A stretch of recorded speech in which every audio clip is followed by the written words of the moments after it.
cannot change the seasons or the circumstances. So you can't change the wind, but what you can do is you can change how you react to the wind. So we can only look at our own responses to the situation that we're in, and those responses are going to affect our outcome. So there is an equation that I use quite a lot, which is E plus R equals O. So event plus response or reaction equals the outcome. And the outcome is not just guaranteed by wherever the wind is blowing. The outcome is down to us and how we have reacted to the wind. So if you take a sailboat, or in this case a windsurfer, they love it when the wind's up, because they can then get out there and play, but they have an idea of where they're going, and they respond to what the wind is doing with their actions, and that gets them to go where they would like to go. So we have to, thank you. We have to acknowledge that sometimes that we do have to go through a lot of emotions when change is in the air or in the environment. And some people will go through these a lot quicker than others. It really comes from our understanding of the grief process and how we move through our emotions. Some people will go through this very, very quickly. If you are in a change mindset already, then perhaps when you reacted to the COVID-19 crisis very quickly, because you're already in a change mindset, so you're already thinking about change. Others of us who were not quite as quick to respond to what was happening, maybe we weren't in that change mindsets quite so early. So we've maybe gone through this a bit quicker is in our own practice. Rupert was very quickly going through some of these. He got to acceptance and problem solving very quickly, whereas I took a lot longer to get through the whole sort of, oh my God, what is happening? And then, oh no, it can't be happening. Why? And then, really angry. Why is this happening now? I can't get on with anything. Real frustration about what was happening. A little bit of depression on what, where am I? Really sad this is happening at the moment. I can't see through it. And eventually I worked through that to get to an acceptance point, and then I could get out and start problem solving. But you can't actually move on until you've gone through those sort of more negative reactions. And as I say, everybody's journey is going to be different. So some people will go through them very quickly. Others will take a little bit of time to get through them. And it may also, we may end up revolving round at the bottom of that depression a little bit. We think we've accepted it, and then it rolls back into anger. So we may have a little bit of a whirlwind at the bottom of that depression slide. But once we've accepted that this is all part of it, we can then move on and work out how we're going to change, how we're going to move forward, and what problems we're going to do to solve. So within Action Coach, we have what we like to call the point of power. And it's a really very useful slide for us, because it does show how we are going to respond to something. And it shows how powerful that response can be. Because we all know people who have made blame everybody else, whose excuses for everything. And at the moment, there is this huge thing called the COVID crisis, which is great for putting blame and excuses on. We can really blame, oh, the current situation means I can't do this, or you've got the excuses, oh, I can't do this because I can't get out of my house. And then even worse are those business owners who are actually sitting there in complete denial. Oh, yeah, it's business as usual. We'll go back to work and everything will be fine. Because what they've done is they've just said, I have no power in this situation, so there's nothing I can do. They will drop very quickly into victim mentality. It's all about why me, why now. So they are powerless because they themselves have ceded control to something else. And on the other side, we have people who have got that winning mentality, who are instantly into how do I do this? And they are talking very much about taking responsibility for things. And they are accepting that they are able to respond to something. And therefore, it is up to them how they're going to respond and use that ability. They are also accountable to something. And for me, responsible and accountable are very, very similar. But accountable also has the words account in it. And those words, the word account, so you're able to account for things. So you are able to test and measure. You are able to look at things in a very objective way. You're able to look at the numbers. So it's very much being able to work out where you are in this situation. And ownership is to take control and to take ownership of what you're doing. So at this point, we really, really are in charge of our own ship. It's ours. We know where we're going with it. The sumo guy, Paul McGee, has this great analogy of a victim t-shirt. And he says, he's got a great chapter in his book called Time to Change the T-shirt or something like that. And he calls it taking off the t-shirt, the victim t-shirt. And becoming accountable to what you want to do. And it is very clear that a lot of businesses will not survive this crisis because their owners stayed in bed. So they stayed in that powerless situation. So when we're looking at change, there are 4 elements that need to be within, can we have the next slide, please, Ruth? There are 4 elements that we need when we're looking at change, and being able to identify what these elements are will enable us to look at, if we're feeling stuck, to look at how we are going to move forward, and what element is it that needs to be increased or focused on so that we can change the way we want to change. So we have D times V plus F is greater than R. Dissatisfaction times the vision plus the first steps has got to be greater than the resistance to change. At the moment, I think resistance to change is quite low because we are all in that change mindset. We are all faced with change and we have accepted it. So our resistance to change is actually quite low at the moment. We know that change has to happen. We just maybe don't know how. Our dissatisfaction is also quite high at the moment. What this will be is that we don't actually like where we are, or we don't like where we were, or we don't want to go back to what we were doing. So in some ways, most of us don't like, I really don't like being stuck in the house 24/7 with my 1 hour a day exercise. I don't like that. But I've accepted that I have to do that for current things. There are other things that I don't like about where we are, so I want to change. Other people who are maybe in a restaurant, who had a restaurant, they don't like the fact that, again, that they've shut. They don't like the fact that they've got no money coming in, and so they have got very high dissatisfaction, and they are thinking, well, how do I change this situation that I'm in? But you have to have that vision, and that vision is very, very important. Where do I want to go? What do I want to be? How do I want to be? And what do I need to become to be that? So what vision have I got of how I'm going to get out of this? And we have been speaking to quite a lot of business owners over the last couple of weeks, and some of them are seeing this as a perfect opportunity to pivot their business to where they want to be, where they have wanted to be for a while but haven't had they haven't felt motivated enough to get there. Well, this has given them the perfect chance to change their whole business model to something else. So they've got a very, very clear vision now of where they want to go, but because their dissatisfaction had been very low before, they hadn't really moved in that direction. Whereas now that their dissatisfaction is high and they've got this clear vision, they can really move forward. And the last piece is that those first steps. A journey of 1,000 miles starts with the first step.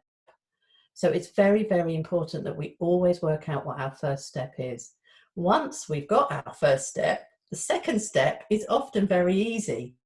And then the third step is even easier because you can see where we're going.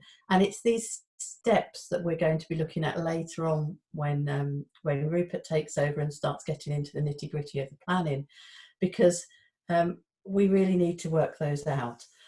The first step has to be quite small in order for if the resistance is fairly large, then the first step has to be quite small. If the resistance is very low, then we can get away with a bigger first step. But we really need to work out what that first step is, and that first step could be as simple as I'm making the decision to change. It could be as simple as I'm going to call somebody.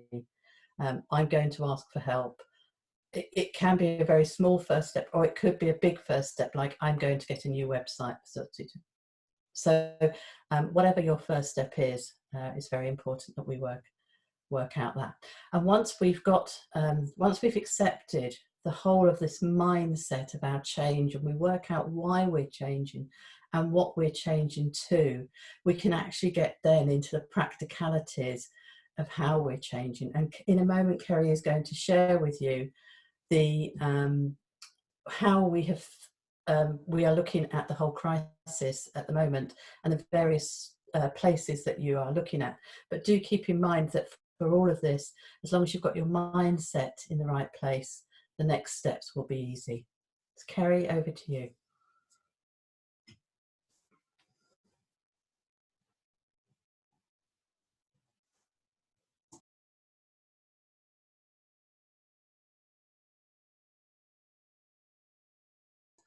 Oh, hang on a second, we seem to have lost Kerry.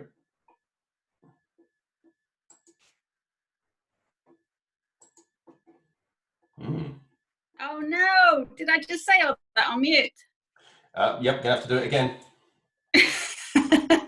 Oh gosh, sorry guys. Right, so I'm going to talk to you today about the different stages that our businesses are going to go through over the next few months.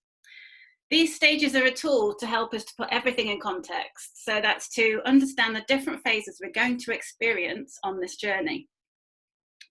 As we identify where we currently are and exactly where we need to be for each stage, we're going to get clarity and ownership of our situation.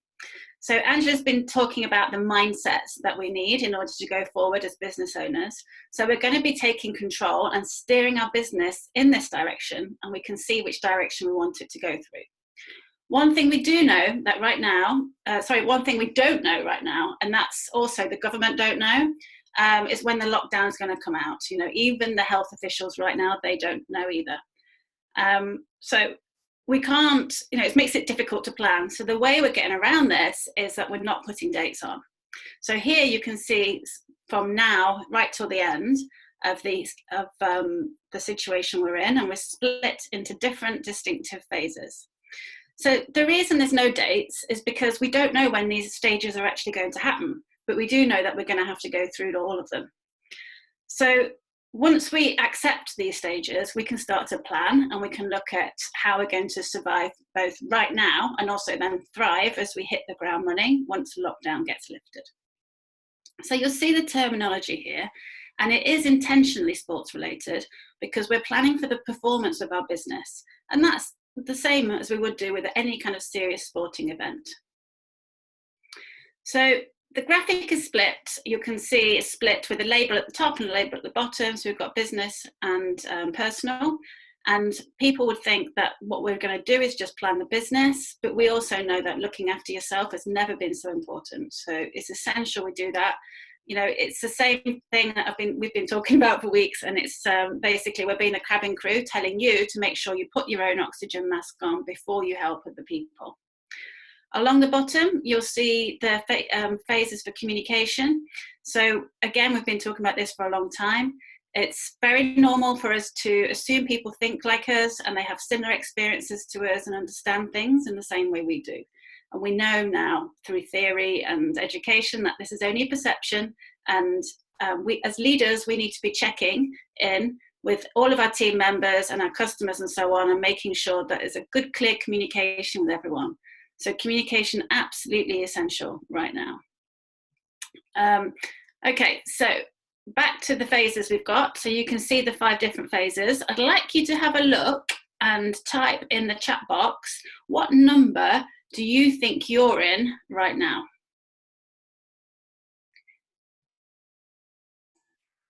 And Rupert, could you be in charge of the chat box, please? Already am. I'm here. On it. So we've got phase 1, 3 and 4. That's good. That's very good. 1 and a 2. Okay. All right then. So I'm going to go through the phases, and we'll have a look at our interpretation of what those phases are. So we're starting with the lockdown stage, and looking at how this relates to us personally. So we've all been through this stage, and unfortunately some people are still here as they're still adjusting. So I'm hoping by now that you've got yourself into a routine and that you're already looking after everyone's welfare, including your own. So you're making sure you exercise, you're hydrating, you're eating healthy, you're getting time to think, reflect, and so on. Making sure your mindset is in the right place and it's helping you and not causing you problems. So what we do know is, in this situation, is that people have got their mindset right. That, you know, the mindset is going to be the biggest decider of who wins and who doesn't in this situation. So, you know, each of us are in a different situation, with different cogs turning, and we're experiencing things in a very different way. So we don't expect everyone to be at the same phase all at the same time. So if you are having problems getting through this first phase, it's okay. Just come and talk to us and we'll help you. We'll help you talk through and look at ways to move yourself forward. If we look at the business side, then we're looking at, you know, we've made sure we've got teams working remotely already. We're learning to manage them in a different way. Rupert and I did a webinar last week on this topic, and we can send you the link to that if you want to have a look at it. Likewise, Angela has done webinars on cash flow forecast. Again, this is something that everyone should have already got done, and you should know already where your hotspots are going to be coming in. If you were going to mothball your business, that should have been done by now, and also started getting your pivoting ideas on the way. So government assistance now, people have a better idea of what's going on and where they can apply and where they can't. I'm not sure if everyone knows, but the furlough rules were changed, I think, yesterday to make it so it actually covers more people. So there's constant changing of the rules. It's really important you're still keeping up to date with that. Okay, so we're expecting to find some business owners still stuck in paralysis, okay, or even a kind of spiral that are just going round and round in circles, overwhelmed and not knowing how to get out of this situation. And again, that's why we're here and we're offering the help that we are. Okay, so if we move on to stage 2 now, we've sorted the fundamentals and we're starting to focus on other things. We're not necessarily used to working in this strange world, but it's no longer new, so we're understanding it better. Now's the time for you to do a skills audit. And this is in the personal section, not the business section. And the reason for that, because right now it's all about you. So what are you good at? What are you bad at? What do you need to be better at? So who do you actually need to become to be the person who can get done what needs to be done? Okay, that's a really powerful thing right there. You know, we've got all this free online learning we can take advantage of. There's lots of people doing webinars, but even before this situation, there's free online courses provided by universities. There's all kinds of things that you can learn. Basically, everything you ever need to know is free online. It's just about organizing yourself to tap into that education.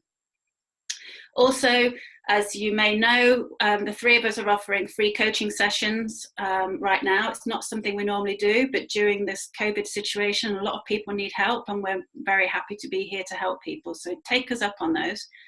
That's what we're here for. And make sure you're using your time effectively.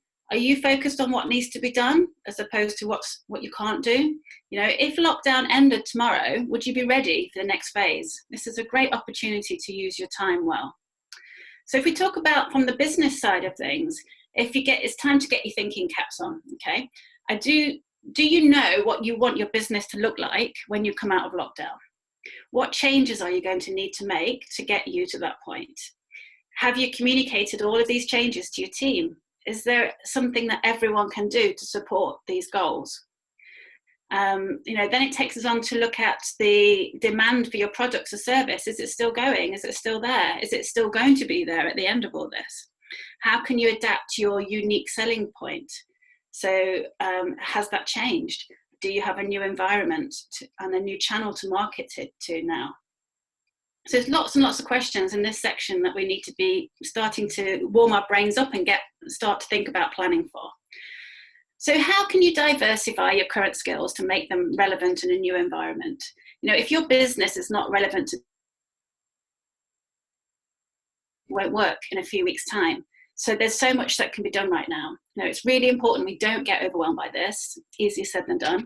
We just need to break it down and plan it section by section. And also, marketing has never been so important right now.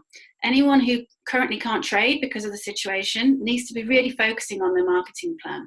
This is a great time for big picture thinking and strategy, and get a great opportunity to drip feed your messages out there. You have time to get this done, and really make sure people know you're still here and that they know what your plans are when things change. Okay, so now we've gone through that in a bit more detail. Can you just type in the chat box if you think you're in either of these phases, and if you are you in number 1 or are you in number 2?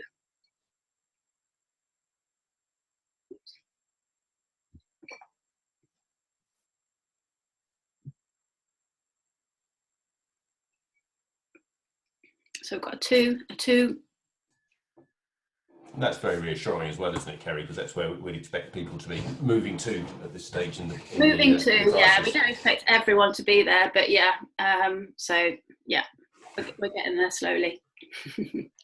Okay, and Simon's on it, being coached. Okay, so if we look at the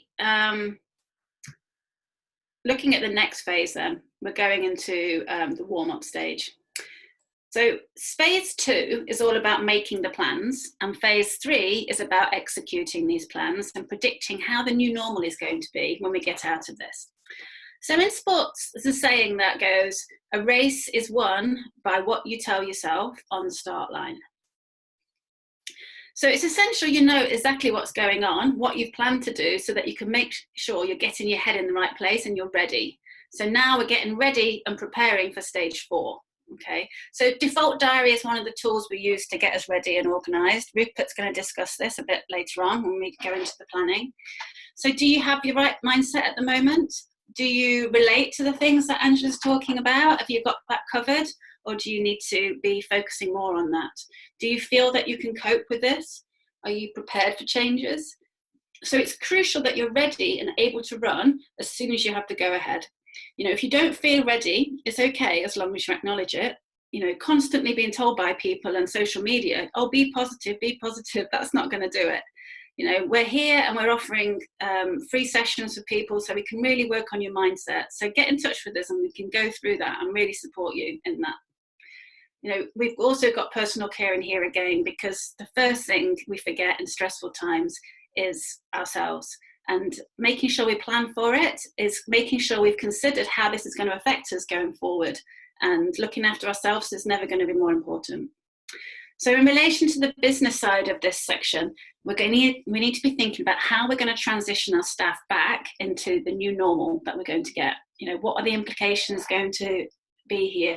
Is more training needed? Do we need to recruit? Do we need to be making sure that people know what their jobs are and how their job's going to go, what they're going to have to do, and how they're going to play the part in getting you to where you want to go? Also, this is a great time to be unleashing that marketing campaign that you've been planning. Your marketing is going to have to change. Your plans are diversifying, so everything's changing.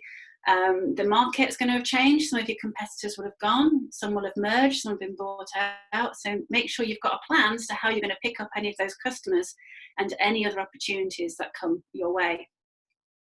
So this is the best bit.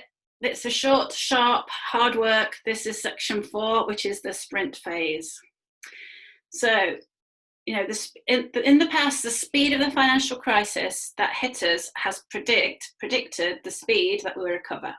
So if it's come fast, we've recovered fast. If it's come slow, we've recovered slow. So this has sprung on us extremely fast, faster than any other situation, economic downturn we've had. So we know that we're going to have to hit the ground running and get much faster to start back. So there's no more in this phase. This is really high focused, no time to get any more planning done. This is the time that we're just going to run. The race is on. You're going to need absolute clarity, absolute focus to get through this. Your energy is going to need to be high. We're here and we're looking at a short, sharp burst of energy. Okay, there's going to be a lot of confusion, a lot of scrambling going on to get started. This is not a marathon, it's a sprint, and you're going to need your mindset ready to commit to your goals and get there before your competitors. Your business is going to have to make up for lost time, and it's going to be a fight to gain market share. But the great news is that the business owners who planned and prepared are going to have done all the training, they're going to have done the practice and done the warm-up, and they're ready. They're going to be ready for this sprint. Also, your staff are in the same position because they've been working hard getting ready for this. So you just need to make sure you've got your leadership plan prepared and it's ready and spot on. Okay, as soon as the lockdown is lifted, people are going to be ready to spend money. We've got plans being made, people are going to be out there, and we need to make sure that people who are looking for your service are looking at you. So this phase is all about maximum energy for a short time. So we've got to be in the zone and really focused here. So moving on to phase 5, this is when things are going to start to settle down and we're going to get used to what our new normal is going to be. They're going to be new ways of working, and our markets are going to be very different to those that we came out of in March, at the beginning of March. So after you've finished your sprint, you're going to be able to balance your work and life and have more consistency. You're going to have a chance to breathe and have fun and enjoy your success. So, we've gone through all those phases, and the sprint was exhausting. So we need to make sure we plan for that and we're ready in this section to then be moving on. So we're going to be getting back to our new normal, and we're going to be able to use our new ways of working, our mindset, to make sure the business is doing the work for us and not the other way around. Our new normal is going to be more efficient. Much more business will have moved online, including many of the shop fronts will now become showrooms with purchases being online. Leadership is going to be more thought out due to our experiences of doing things online. Communications between team members and suppliers will all, things are going to be changed considerably due to all the planning and things that we put in place. So at Action Coach, we work with business owners to plan how they can get their business to work for them. The business must give them the life that they want, often the life that they were looking for when they first went into business. So during this phase now, business owners will be getting back to the work that we do with coaches, and that's designing and building the future of the businesses. Businesses will be running more efficiently with production, marketing, sales, delivery, supplies, recruitment. All of these things now will be working on continuous improvement and making sure there's stringent standalone systems and processes in place. Okay, businesses will come out of this stronger and leaner due to the stages that they've planned in and then executed. They're going to be able to further explore their markets and start planning longer term for growth and increased profit margins. So this is a really exciting time to be building and polishing your teams and systems in order to be able to get your business working. So it's a profitable commercial enterprise that works without you. And that's the main goal that we have in Action Coach, is to help you build your business so that if you need to step out or you want to step out at any point, the business is still going to work without you.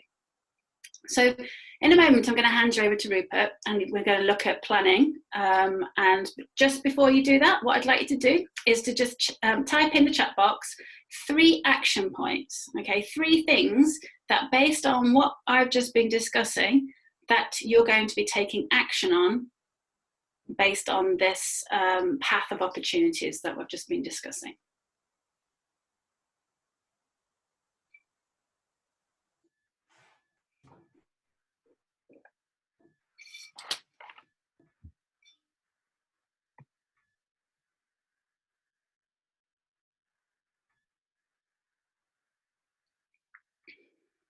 Oh, good start, Sarah. Yep.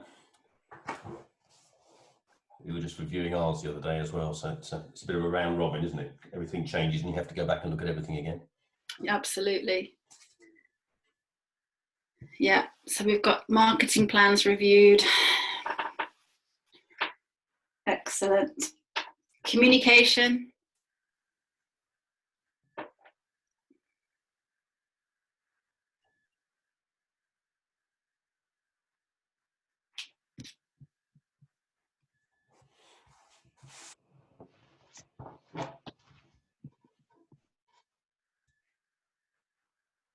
So come on, I want to see some commitment from everybody that's on this call.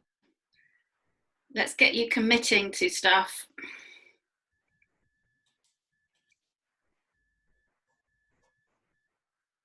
Yeah, Simon's on it.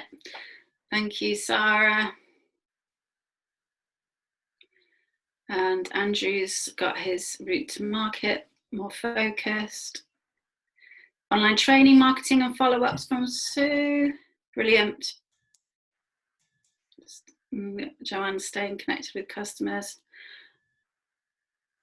Okay, I think we're still going to get some coming in, Rupert, but do you want to get cracking? Yeah, of course, absolutely. So thank you, Kerry. Thank you, Angela. A couple of things just before I start. If you can all go to the top of the chat box, there is an Excel workbook up there. If you could start downloading that now, so that as we get into the main planning part, that's the document that you'll need to open up on your PCs. And it's basically the document that we're going to work through this afternoon as we go through the presentation. The other thing to mention is that luckily we're a relatively small group today, so feel free if you want to. Well, actually, I'd like you to join in and let's get a conversation going here as well. Part of the beauty of doing a group planning activity like this, although admittedly we normally do it in a room, not remotely, but is the opportunity to share ideas amongst ourselves as well. So if you want to contribute, please just unmute yourself and chime in at any point in the conversation. And then Kerry and Angela will be staying with us through the whole session this afternoon, so can answer any questions that you like. Sarah, if you go to the top of the chat box, so if you scroll up the chat, you'll see that it's right at the top of the list. I put it in before we started the session. So shall I give you just a moment? If anyone's not found it, either speak up or drop a message into the chat. Rupert, you might have to put it in again for any people who joined after you dropped it in. They might not be able to see it. Yeah, Rupert, I can't see it. Okay, bear with me a second. Or just let us know. We could maybe Angela and I can email people. There you go. It's on its way. Give it a second just to upload. It's taken a very long time to download, though. That's the only. I've been downloading it for a little while, and then it crashed, and it's opened it again. So I don't know whether that's the size of it, or well, it's only 65 megabytes. So yeah, don't know. Well, Angela, do you want to email it out to everybody, or Angela and Kerry? Yeah, I'll send it out to my people, and Angela send it out to yours. Yeah, I think that's easier. It's not a big file, but yeah, do that. It's saying here 65 megabytes, so I don't know if we've got the right file there or not. No, that's right, 65.9 megabytes. Oh, it is, right.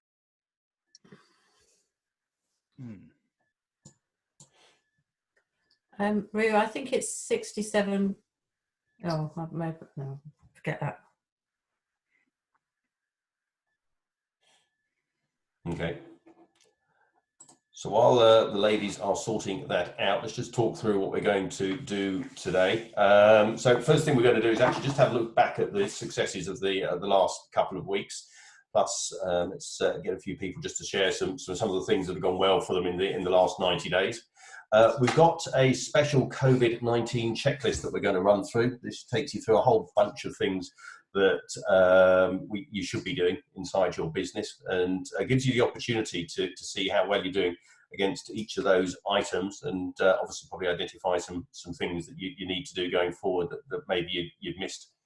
Then we're going to spend some time thinking about what your goals are for the next 90 days and what you want to achieve both personally and in your business. And then we're going to get into the real meat of this afternoon, which is building up your plan. So that'll include your personal goals, the goals that you have to achieve inside your business, plus a couple of supporting goals. And then after that, I'll just talk you through the test and measure sheet, and and we'll talk about the default diary, and then finally we'll just wrap up by talking about some of the disciplines that you need to instigate inside or personally instigate to help you achieve some of the goals and objectives that we'll be setting out today. So hopefully that makes sense to everybody on the call. Let me just switch over my machine to, where's the spreadsheet? There we go. Right, guys, can everybody see the spreadsheet on my machine? Yes. Cool. And it's just finished uploading to the chat box. And Angela, have you managed to, or Angela and Kerry, have you managed to circulate that to everybody now? No, because it's still uploading. But if it's in your chat box, it's fine, because that would do the job, won't it? Yeah.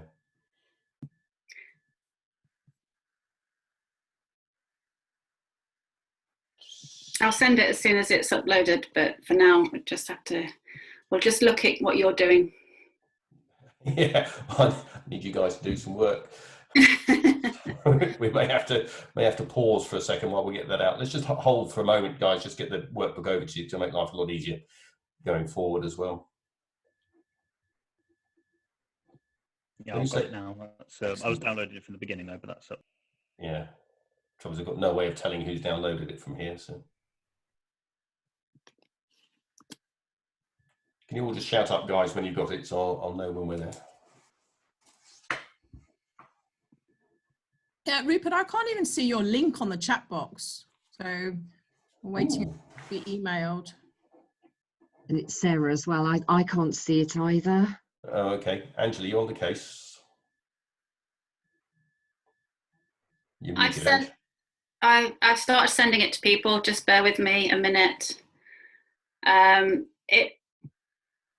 If you haven't got a copy of it and you haven't received an email and you don't mind and you're happy, could you put your email address in the chat box? Because that's the quickest way for us to be able to send it out to you.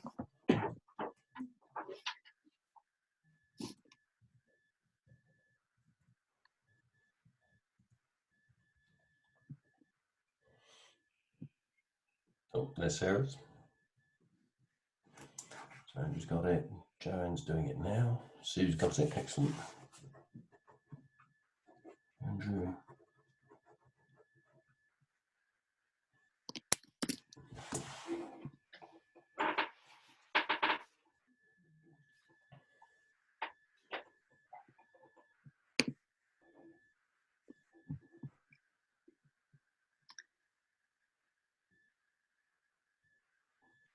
Kerry, have you sent it to Sarah and Belinda?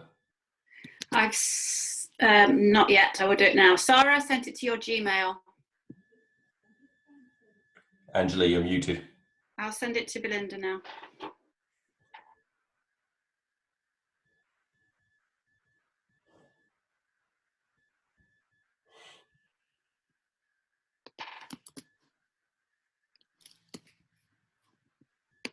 And then also Mark Elgar as well. Kerry. I've sent it to Mark, but I can send it again.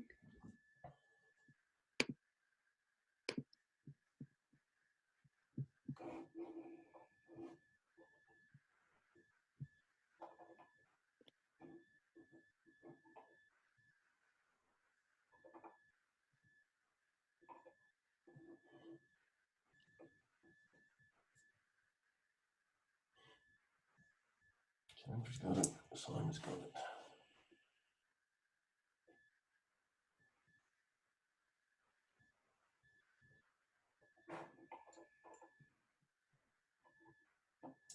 We managed to download it, Joanne.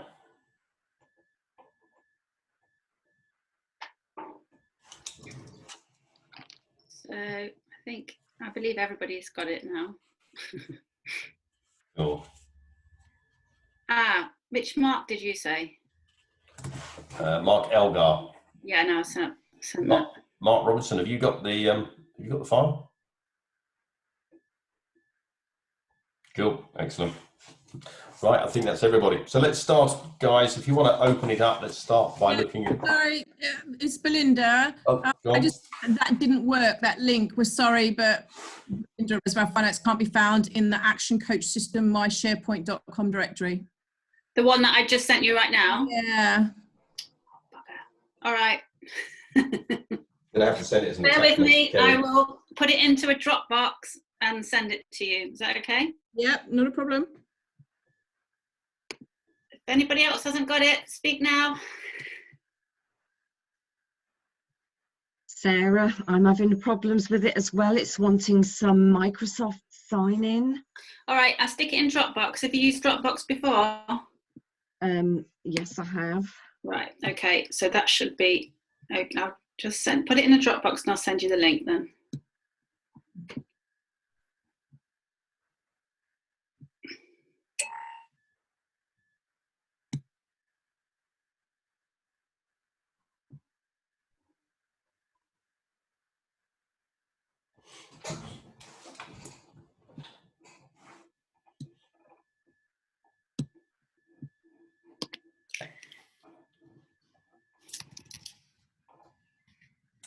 Shout when we're ready, Kerry. No, I'm on it, but it's just taking some time.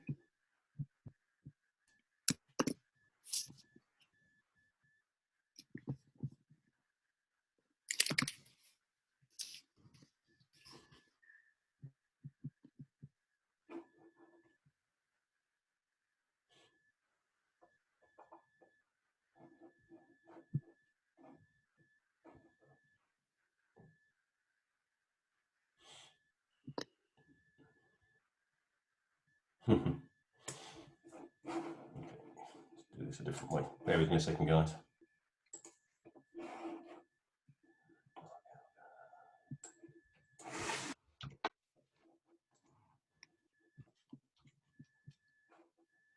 I can't copy.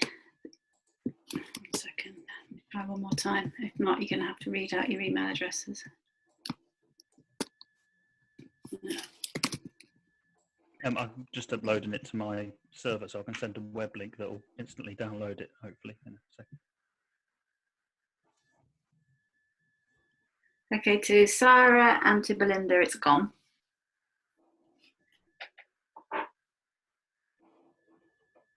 Okay, I've got the email. I'll try downloading. I'm going to cross my fingers and my toes because that will definitely help.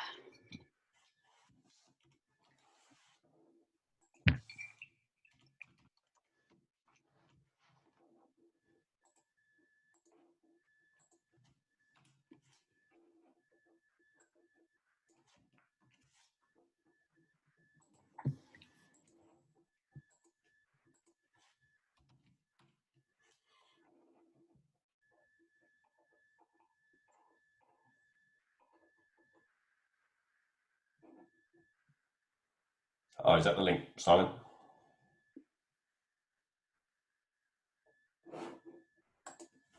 Yeah, if you click on that or go to that link, it'll just instantly download in the browser. I don't know if I do that, it might, no, doesn't like putting links in the chat box, does it?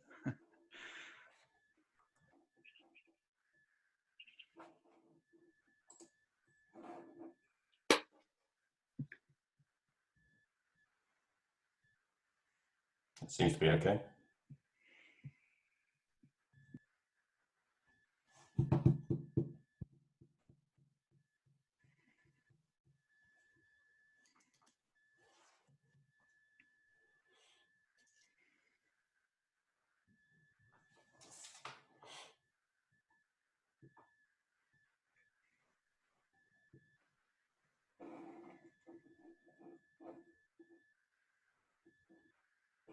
Right, any more success that time, people?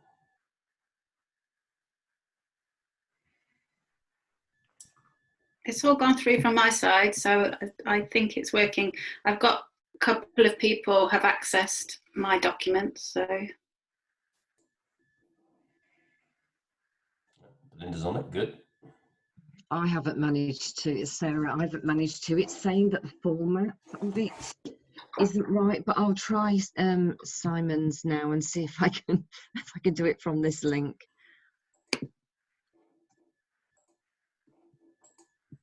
Is that when you open the file? Because if it's when you open it, if you've got a Mac or if you don't have Excel on your computer, that's the problem that you might be having. Yeah, no, I have got Excel. Okay.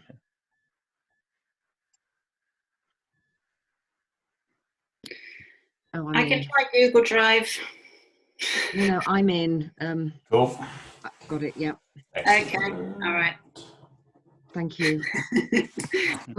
A good game. No Cool. stress or anything. Mark, I'll email that over to you now.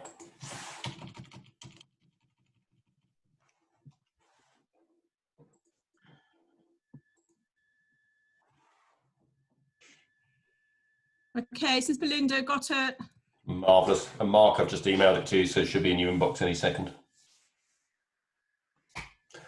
Cool. Right, so let us make a start. Mark, you haven't got it in the next couple of minutes. Just drop a message in the chat box and we'll get back to it.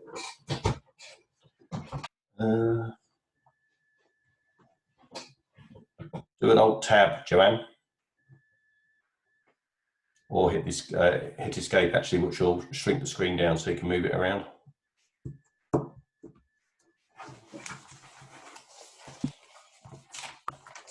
Won't do it. What machine are you on? Is this a Windows machine or a Mac? Windows machine. I've clicked on the, you know, the minimise and even the shorter one. I can't seem to get rid of it. Ooh. Hit either Escape. But I've definitely downloaded it. I've definitely got it. But Okay. Let me talk. Let's talk through what you're going to do, and then we can have a quick chat while everyone's working through the worksheet. Joanne. Okay. So guys, the first thing we're going to do is actually look back on what you've achieved in the last 90 days, in the last quarter. And I suppose actually first question to you all, let's just chime in or type in the chat box, whichever you're happy with. Why are we starting by looking back at the achievements you've had in the last quarter? Anyone want to contribute or chat it or put something in the chat box? Sorry, Rick, was that the successes in the last quarter? Yeah. So what have you achieved in the last quarter? Well, for us, it was I was saying to Angela how we set up a plan. The moment it was a week before the official lockdown, but everything just felt a bit strange. And on a Saturday, I put together a short-term plan to get over the lockdown. It was the best thing ever. Really kicked us into gear in getting webinars out and getting our marketing and actually getting on with things that we said we'd do for a long time and just doing it. And it's not perfect. We've always been told done's not better than perfect, but for once we actually listen to it, and we are changing as we go. I mean, the biggest one at the moment, we've been using click meetings, but it's just been a bit of a nightmare on occasions. So we've now transferred to Zoom, and we've created an online portal which works well, but there's a few things it doesn't send emails out, but that's okay because we'll create that a bit later on. And there's some things it doesn't do very well, but we're learning it as we go, and actually that's working really well for us, much better than hanging about and waiting until it's all perfect. Excellent. So we're just trying to work now on doing that plan for post-lockdown and recession, the recession that's about to come, and probably going to see a flood of competitors set up business because everybody sets up a website. Yeah, cool. In recessions, yeah. And then Sue's just come back and said that, put this in the chat box, for the Celebrant business, her bookings have tripled for 2020. For my training business, I'm just starting out, which is absolutely brilliant, isn't it? And just need to get known. So great success there from Sue. And the reason for doing this, guys, is actually there's two reasons really for looking at your achievements over the previous quarter. So first of all, if you did something that was good, it's obviously something that you want to do again. So it's good to identify that now. And if it worked well last time, there's a good chance you can use that same skill again in the future. And the other one, of course, is that it moves the focus. It's very easy. And I have to say, I'm really guilty of this, on not focusing on what you've achieved. You tend to focus on the things that didn't work and not on the things that that have worked. So I'm probably one of the worst offenders, actually. I complete something, I move on, and immediately forget what I just did. And actually, in a previous life, to the point that I had to remember every day, I got into the habit of writing down just what we'd achieved the previous day, because if I got asked by my management or any of the stakeholders on the projects I was running, I could never remember what we'd achieved. So I just had to make sure I could remember those positive things. But of course, as small business owners, we don't have to report our success to anybody, so it is immediately forgotten. A couple of others have just come in here as well. So Belinda's implementing their CRM. Well done, Belinda. We were talking about that before the lockdown. And Mark's doing all the things he never got around to when they were busy, and setting up the new business streams. So guys, let's just spend 5 minutes. Can you just go through the table, put in your 6 key achievements for the last 90 days, and then the other 2 columns. So why, what do you attribute your success to? And then any further actions that come out of that. So should you be doing it again? Is that something you can modify in the future? Is that a plan that you can use again? So anything you've learned from that, because obviously looking back, the key thing to do is to learn from it and take the great findings from it. So I'll give you 5 minutes to do that, and we'll just go on mute while you're doing that for the next couple of minutes. You can start to type in the chat box when you finish, so I know when everyone's done, so I'm not hanging around unnecessarily. I'll leave it to it. Any questions, just take yourselves off mute and ask me a question.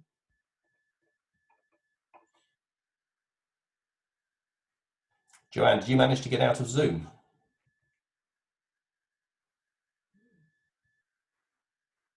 Sorry, no, I didn't. Okay. I tried the F11 and it didn't do anything either. I appear to be stuck. I'll call you, Joe. Okay. And we'll talk through it and see if we can work it out. Okay. Okay, cool. I'll leave you with it. Thanks, Kerry.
Mark, just bear with me a second. It's not left my outbox.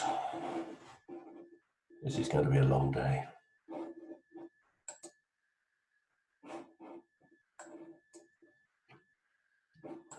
Mark, if you haven't got it, then Simon's link to his website, that's a really quick way to get it. If you go into the link that Simon put up.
Sue, well done. 3 is great. You don't have to fill in all these boxes. Thanks, because I felt the pressure going on there.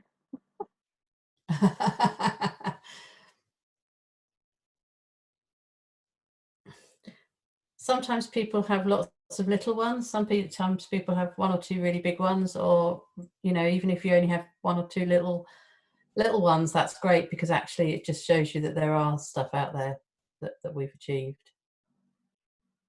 Well, one was a big, just while the others are typing, one was a big achievement of managing to get 2 couples married before the lockdown. Oh, well done. Yes. Yes, it must be very strange at the moment. Oh, it's awful, especially when I do the funerals and you've only got 10 chairs. What did you attribute that success to then, Sue? It was the timing, really. The time that the wedding was booked, and it came in before the virus became well known, and obviously lockdown came in. But I have got a couple due next month to fly in from Toronto to get married in Norfolk, and of course that's not looking as if it's going to happen. And I've got another couple for June flying in from Australia. I don't know if that's going to happen either. So there's an awful lot of stressed out couples out there. Yeah.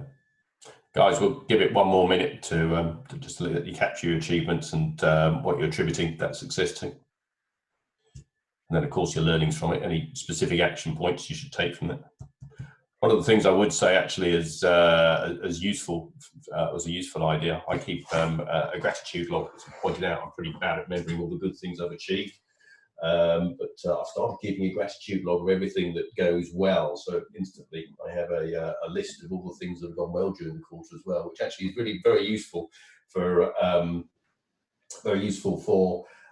just keeping track of what you've achieved. And sometimes when it all seems to be going wrong, you can just have a quick look and see what those successes were. And even when things went wrong, of course, usually you've turned it around. So there's usually a positive in that story as well.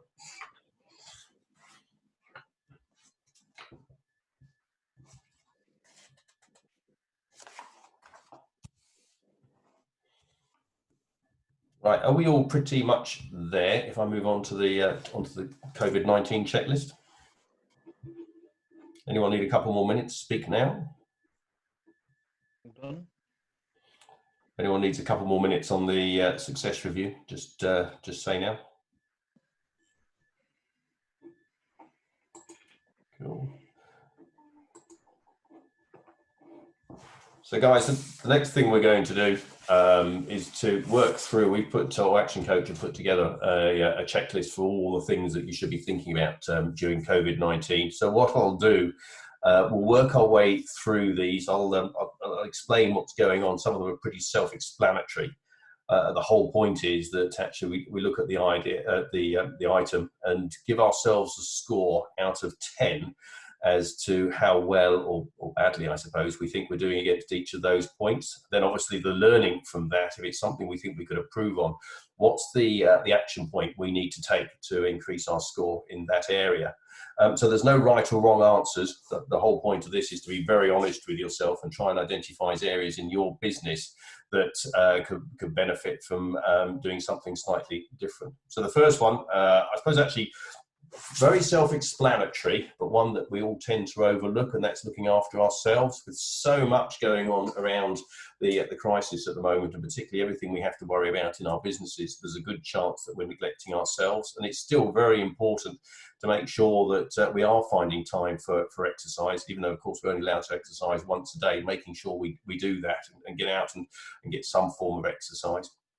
And also think about what we're eating as well. When you're doing a lot at work, it's very easy to finish up eating junk food and living on biscuits and things. But think about what you're putting into your body and make sure you get some of the right foods going in as well.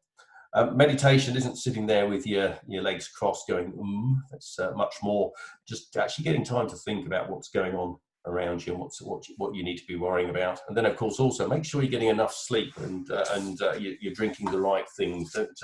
Don't feel beer is the only hydration that you should be drinking. So if you want to mark yourselves out of 10, so how do you feel you're doing against personal care? If you've got any action points that you want to jot down there.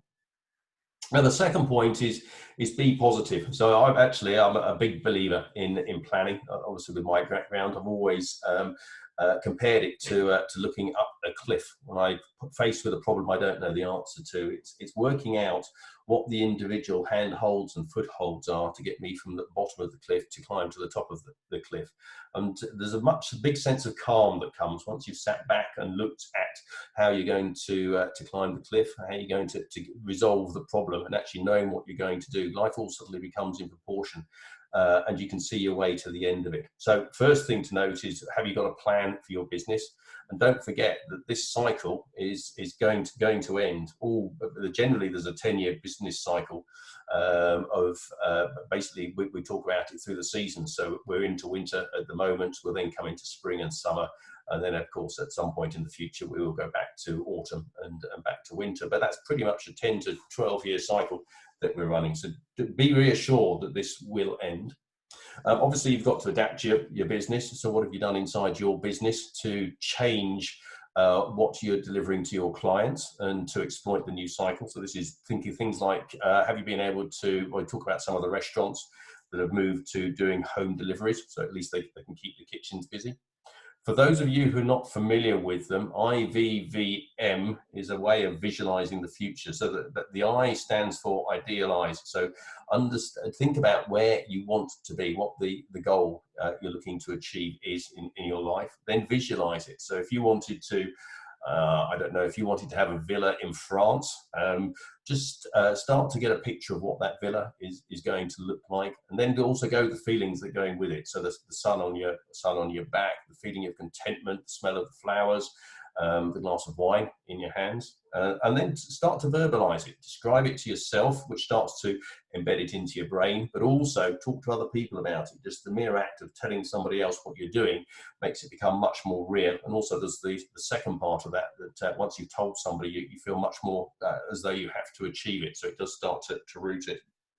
And then finally, the M is materialize. So it's idealize, visualize, verbalize, and then hopefully that will become true and materialize. So mark yourself on what you've got for your IVVMs.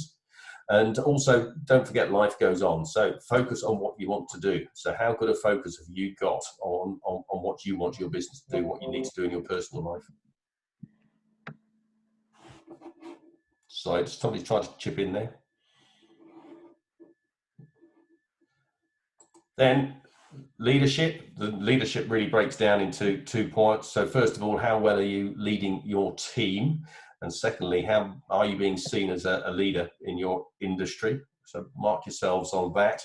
And also, how much do you believe that you can achieve your goals? Because your conviction is going to be is going to transfer to other people when you talk to them as well. I've already talked about plans, but mark yourselves on your planning. Do you have a plan for this quarter? Do you have a plan for, are you planning every day? Are you planning the next day, the day before? And also be prepared to replan as well. In this current climate, actually the plan that you put in place 6 weeks ago probably needs to be revisited now. So be prepared to replan every time something changes. So every time there's an announcement on when maybe the lockdown is going to end, or maybe on some of the support that's available from government, make sure that you might have to adjust your plan in reaction to what's changing in the marketplace.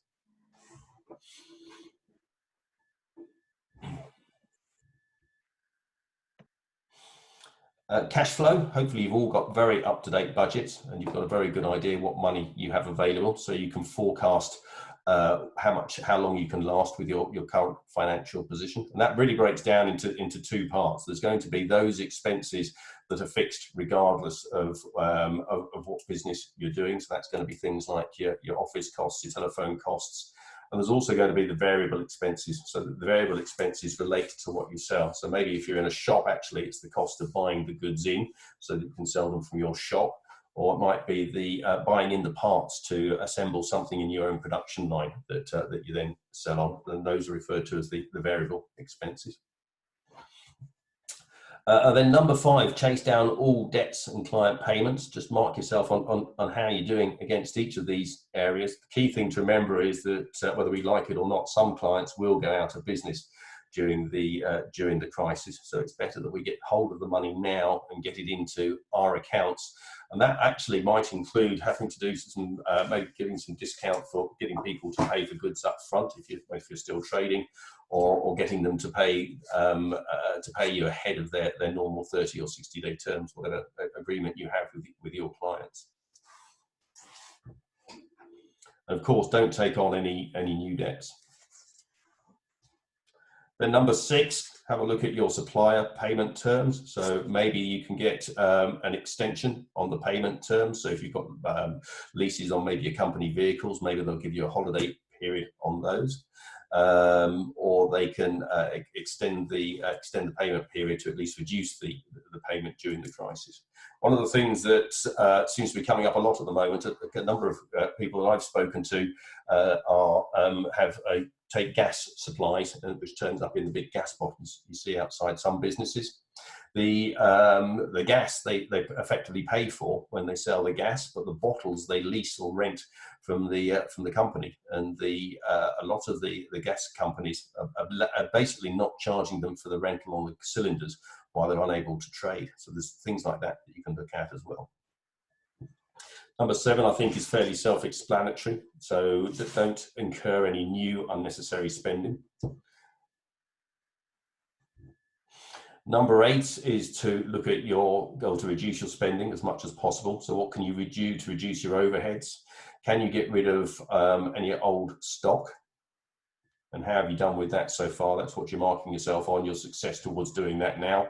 And then can you reduce the number of staff you've got going? So obviously we've been quite a lot in the press about furloughing of staff, which is where the government pay their 80% of their salary for as long as they're off work. But remember, when you're talking to somebody about being furloughed, it's actually quite a positive conversation you should be having with them, because the point is that actually you want to keep them as employees. You'd love to keep them as employees, but you can't afford to do it during the crisis. So this gives you the means to keep them on as employees, make sure they've got money still coming in, and they'll come straight back to work at the first opportunity as soon as business recovers enough that you can bring them back to work.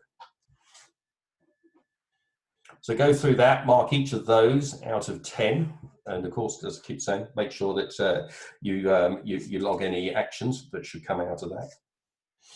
So number 9, have a look at your finances and any opportunities there are. So maybe this is a good time to go to the bank and ask to increase your overdraft, or potentially take out new loans, especially with some of the loans that are available from government at the moment, such as the business interruptions loans, even though that's not been getting great press at the moment. Take advantage of some of the cheap rates that are available, or even if you can get payment holidays. So how have you done on going back to all the various financial organisations to leverage the financial opportunities at the moment? And then the flip to that, of course, is the finance and tax opportunities. So you can defer your VAT payment, PAYE, business rates, holidays, holiday periods, and delay some of the repayment plans. And of course, there's also the small business grant scheme that's available as well. Now, changing subject slightly, how good have you been at communicating with your team during the crisis as well? So obviously for your team, working remotely is a big change to the way they're used to operating. Suddenly they're not sitting down every day with their colleagues in the office. They don't have those chats over the desk. They're not having coffee together, or just the general interaction that always goes on inside an office. So it's a strange environment for many of your staff. So obviously you've got the tools in place to allow them to actually do their work, but also think about what it's doing for them from a psychological point of view. So they're not hearing what's going on in the office because they're not in on those conversations. So maybe implement a daily call to get everybody together. And from personal experience, when I've done daily calls, the call would last anywhere from 15 to 30 minutes. But the key thing was, it wasn't my opportunity to find out what the team were up to. It was the team's opportunity just to give a brief overview of what they were doing to their colleagues, so everybody had a good idea of what was going on in the office. If I needed to understand what somebody was doing in my team, I'd sit down and have that one-to-one, or phone them up and have that one-to-one conversation with them, as opposed to everyone giving full detail of what they're doing on the call. And also the daily frog sheets. For those of you that are not familiar with Action Coach, we have what's called a frog sheet. The concept behind the frog being that the frog is, if you eat a frog is a really unpleasant piece of food to eat. It's chewy, it's bristly, it doesn't taste very good. So if you've got to do something unpleasant, the best thing to do is to get it done as soon as you can in your day, which is why we refer to it as the frog. So the frog in this terminology is the task that you don't want to do during the day, but has to be done for you to be able to get on with, in order to move your business forward and to get on with your day. So on the frog sheet, we identify the one task that has to be done that day. We identify a number of tasks that we need to do inside our business to keep the business afloat and to keep it moving forward. And then we have a couple of lists of supporting activities that need to go on in terms of people we need to talk to and activities we need to complete. If you're interested in more detail on that, I think the easiest thing to do is have a conversation with Kerry, Angela, or myself. We'll talk you through putting a frog sheet together. It's a great way of managing your day. Key thing about the frog sheet is that actually you should be completing it every evening before you finish work, not doing it in the following morning. Now, underneath all this as well, keep communicating with your suppliers. You want to know, they need to know what you are doing, and of course you need to know where they are with their business. The worst thing, when you think about what Kerry was saying about going into the sprint when lockdown ends, the worst thing would be to discover during the warm-up phase, in phase 3, that one of your suppliers had gone out of business, so you couldn't get the stock in that you needed to be able to run your business, to be able to sell to your customers. And also, of course, think about when you're talking to your clients. Also, think about things that you're doing that's differently to support during the COVID-19 crisis. So, if you go into Tesco's at the moment, Tesco's, you have the hand sanitizer on the way in, and then when you pick up your trolley, before you get to that point, all the trolleys, they have a guy whose job at the moment is basically to disinfect the trolleys so that you don't pick up COVID-19 from the handles and the runners on the trolley. And think about also where you are from a delivery perspective. So think about your consumers' confidence in your marketplace right now. Any real disruptions in your supply chain. Sorry, I talked about it in the previous item, got ahead of myself there. But actually you need to make sure that all your suppliers will be in place when the crisis ends, so you will be able to deliver to your clients. And also, of course, look at ways of making your business more efficient, at least in the short term, and possibly longer term as well. So maybe delivering the same service, but with less staff.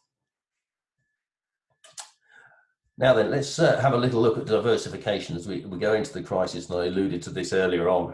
What opportunities are there for your business as we go through the crisis? So what other products could you sell, or how could you sell your existing products definitely? So this is where we talked about a moment ago about the restaurants moving to home delivery. So at least they're keeping some income coming in. It might be in a lot of instances where the business has moved much more to a web-based sales model rather than a shop-based sales model. So think about those changes and how you could apply those in your business, and just give yourself a score out of 10 as to how well you've done that and how well you've been thinking about that, and any action points that come from it.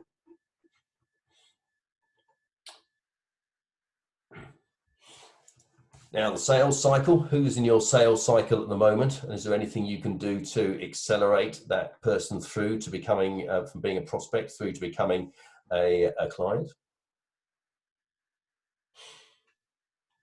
Pretty sure Mark will agree with this, but marketing and sales must continue during the crisis. I mean, fundamentally, your business is changing in one form or another. So either you need to be advertising what you are doing differently during the crisis to your clients so they know what's going on, or you've changed your offerings to the marketplace. Again, you need to communicate. Or even if you've had to mothball your business, at least you need to make sure that your customers don't forget you during the lockdown, and they're still thinking of you when we all get back to whatever the new normal becomes.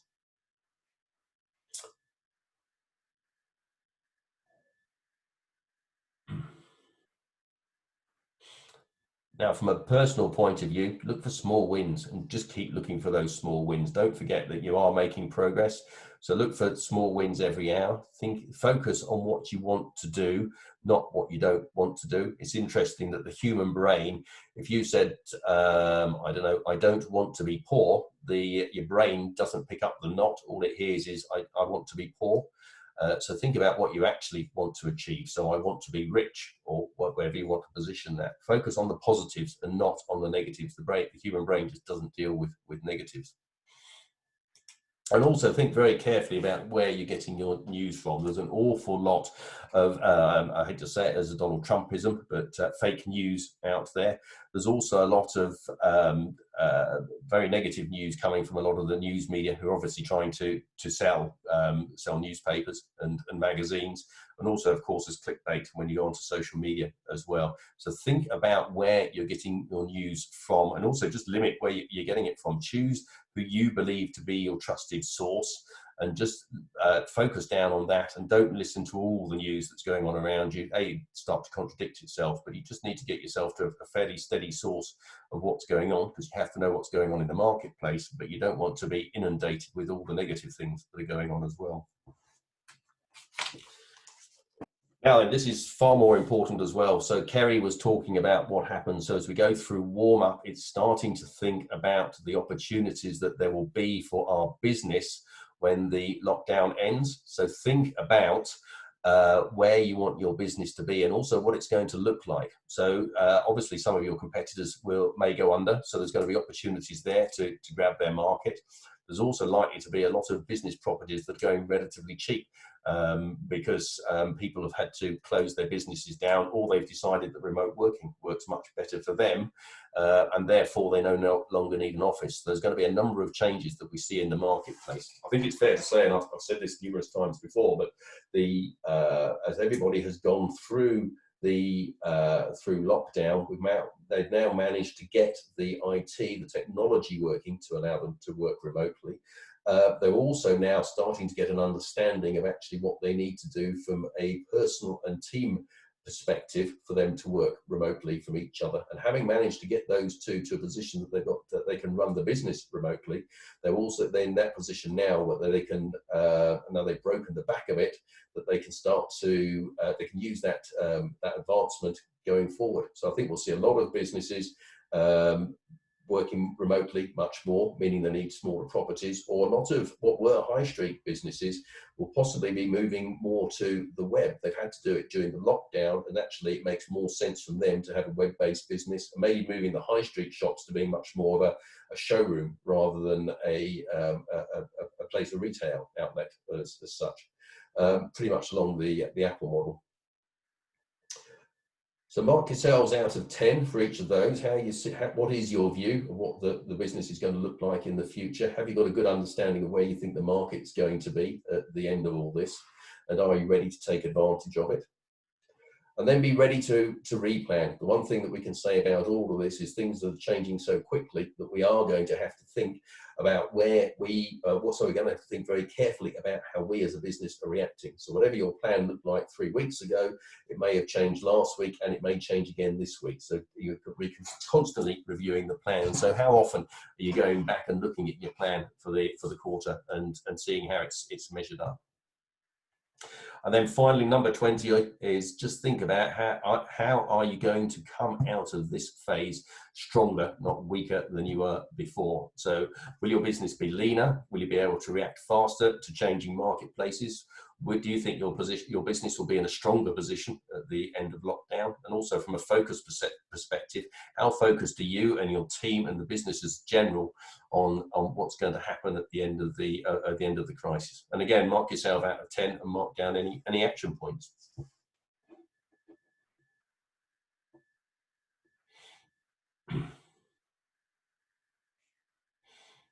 So see, Simon, I just saw you mentioned IVVM. Did my explanation earlier on work for you? Yes, it is. Yeah, that was early on. So you answered that. Thanks. Cool. So I have just looked up and seen the chat.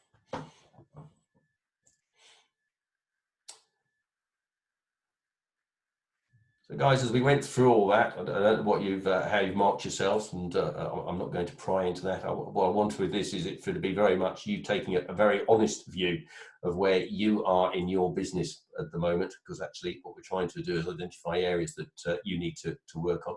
Did anyone have any, so in Action Coach, we call these blinding flash of the obvious, which is basically that moment when somebody says something to you, you bang your forehead and go, oh, I knew that, why didn't I think to do it? And I get it all the time. I mean, from a coaching perspective, all the Action Coaches, we also have a coach who coaches us on a regular basis. And I regularly have conversations with my coach. She'll say something to me and go, for God's sake, I talk to my clients about this. Why haven't I done it in my own business? So if any of you had any of those moments, oh, I should be doing that, and you want to share those, what blinding flash of the obvious have you had during as we went through that sheet?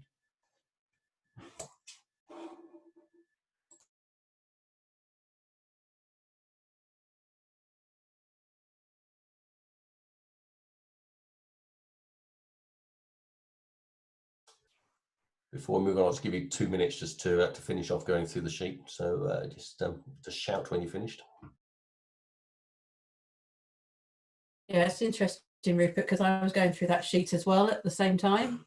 And there's definitely things that we need to work on once we've finished doing this webinar. So that's the planning exercise on Saturday, isn't it? Yeah, exactly. Yeah, we've been doing a lot in marketing. You know, we explain to people things that we know are the right thing to do and realise we're not doing it ourselves. And have to make sure that we are doing what we say. It gets busy, doesn't it? It's also difficult to look at. Yeah, it is, and also to look at the whole of the business, because we get sort of like wrapped up in our little area of expertise, and sometimes, you know, we don't always just look at the whole. The whole business when we're doing something. We've been caught up in our marketing side of things, so you know let's look at some other areas as well. Yeah, it's very useful.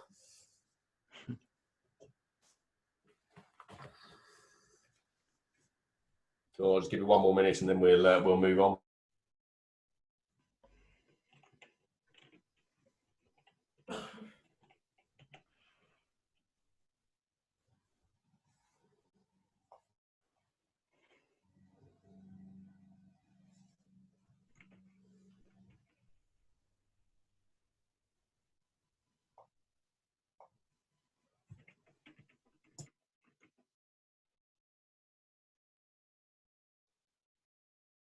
Oh, great. We've got some good feedback coming here. Need to look at cash flow and debt. Absolutely. Every business should be doing that, especially at the moment. Not coming from a business background, I found that exercise really useful, and the cobs are whirring. Thanks.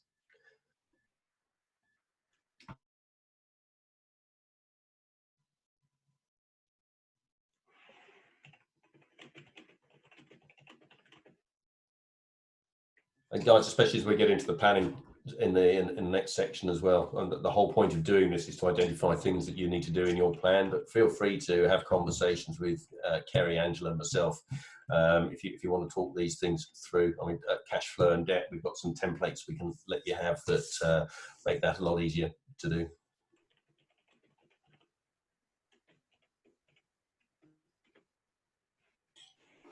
So, Kerry, you mentioned the lawnmower outside your window when you're just doing your introduction. It's just started outside our window, so you'll be hearing that when Angela and myself talk for the next 20 minutes, I'm sure. Yes, I think it's known as Sod's Law, isn't it? Murphy's Law is the polite version. Oh, is it? No, yes, you probably wouldn't know that. No, I wouldn't. So, guys, let's move on. So let's get into setting our goals for the next quarter. So, and bear in mind as we go through this, Kerry talked you through what we call the opportunity pathway, which is some thinking that came out of Action Coach in the UK. But the Action Coaches, we get together every morning at 8 o'clock to discuss things that we have found, good ideas we've seen in the marketplaces, things that we have learnt along the way, and we share it with all the other action coaches. So we have this mine of information that's coming towards us. But the opportunity pathway was actually developed by one of the local coaches actually down in Peterborough, but it gives a pretty clear view of what we see the phases being of the crisis, and actually it's based on the SARS outbreak in 2008, so it actually does have some fairly strong foundations.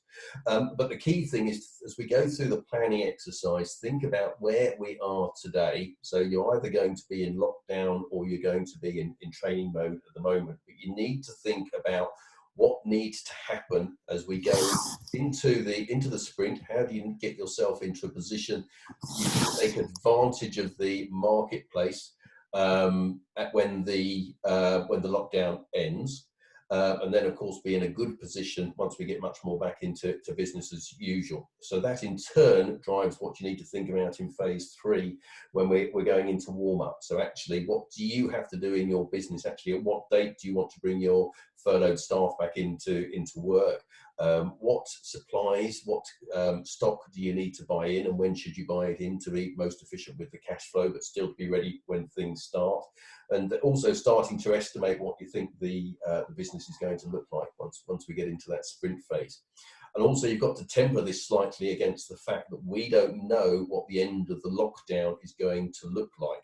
So as we go into it today, it's not going to be a complete, everyone can go back to normal. We know it's going to be a phased lockdown, but unlock rather, but the details of that haven't been announced yet. So we're sort of double guessing. So at some point during the warm up, we're also probably going to have to replan our businesses a little bit. So think about how you're going to handle that as well.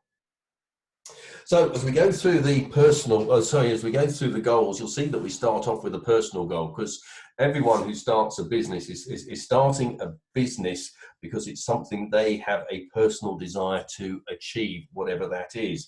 So it might be that you want to take that trip to Disneyland, or maybe walk the El Camino, whatever it is that you want to do. Maybe you just want to get a bigger house, or you want to put your kids through public school. Everyone has their own reasons for going to work and for wanting to start their own business. So you need to think about what that personal goal is. And if actually one of your goals is to take the kids to Disney next year, you've also got to think about how much that's going to cost you, because that's going to drive how much profit you need to make from your business. So you've got to start putting these things together and thinking about where your business is going. And so from that, what we want you to do is to go through and we'll just spend 5 minutes on this, but write down in the personal goal box what you personally want to achieve. And then the 3 key business goals that you need to achieve. And these goals will all propagate their way through the planning exercise for the next 40 minutes or so. So try and get something that's very meaningful to you. You need to so get something that's very meaningful for you, and also make sure it's very well described. So don't just put one word, make sure you're describing what that goal is, so that there's clarity in your mind. So make sure it's very specific in what you're asking for. You want to know that it's measurable, so you know when you've achieved it.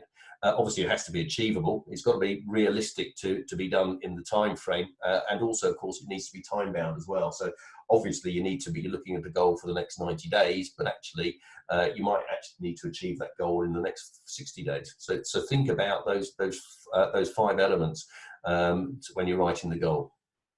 So it might be as simple as your business goal might be just increase sales by 10%, or maybe reduce your cost by 20%, or signing 10 new clients. Or it might be something significant, such as systemizing all the processes in your business, from goods in through to delivery to the customer, and invoicing and customer satisfaction surveys being sent out and processed as well. So think about what you need to do in your business. So if you want to, we'll give you 5 minutes just to write down each of the goals that you need to achieve in the next 90 days. Those of you that are feeling brave enough, please type them into the chat box.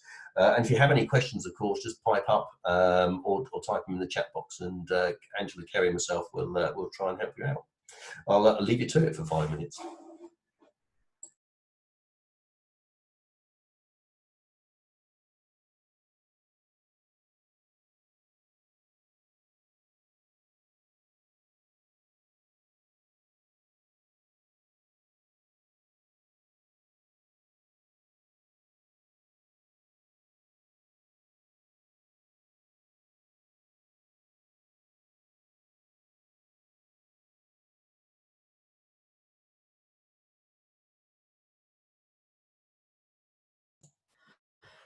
Guys, just to give you some structure around this, if you look to the next stage where it says personal goal, then actually you can see it says there, what is the goal? How will you measure it? Why do you want to achieve this? What will it mean to you? And then the reality of what's holding you back. So the headline will go on the first sheet that Rupert is showing on his screen now. And then all of those questions, those good questions he was asking about making this a SMART goal, you can put in the next couple of tabs.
Still haven't got used to running these things as a webinar. It's just so odd when you can't see what people are doing. Yeah, the quiet is quite, it's odd, isn't it?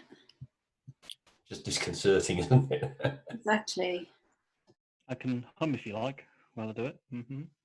Yeah, I haven't figured out how. I'll try and work out how to put music through Zoom as well, so we can have some background music going on. But I can't work out how to do it.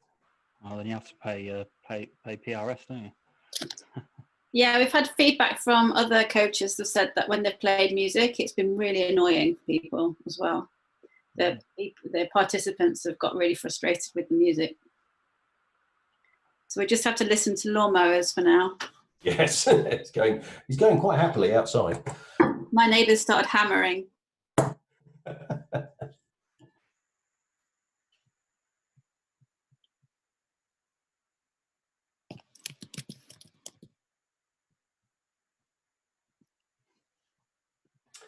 Give it another 2 minutes, guys. Anyone's got a personal goal they'd like, so actually, if anyone's got a goal, it doesn't have to be a personal goal. Anyone got a goal they'd like to share, just type it into the chat box.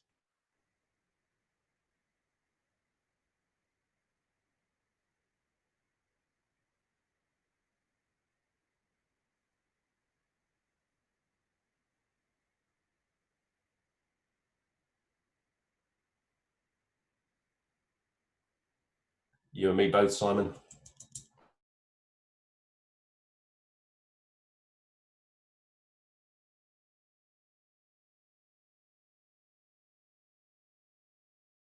Oh, yeah.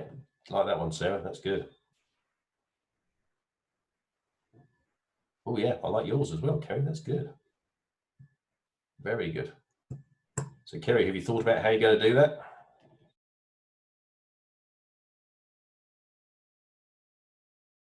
I just unmute myself. Yes, I'm doing what we call habit stacking. So I've started to look at the habits and the things that I do on a regular basis, and I'm working out where I can sneak different things in.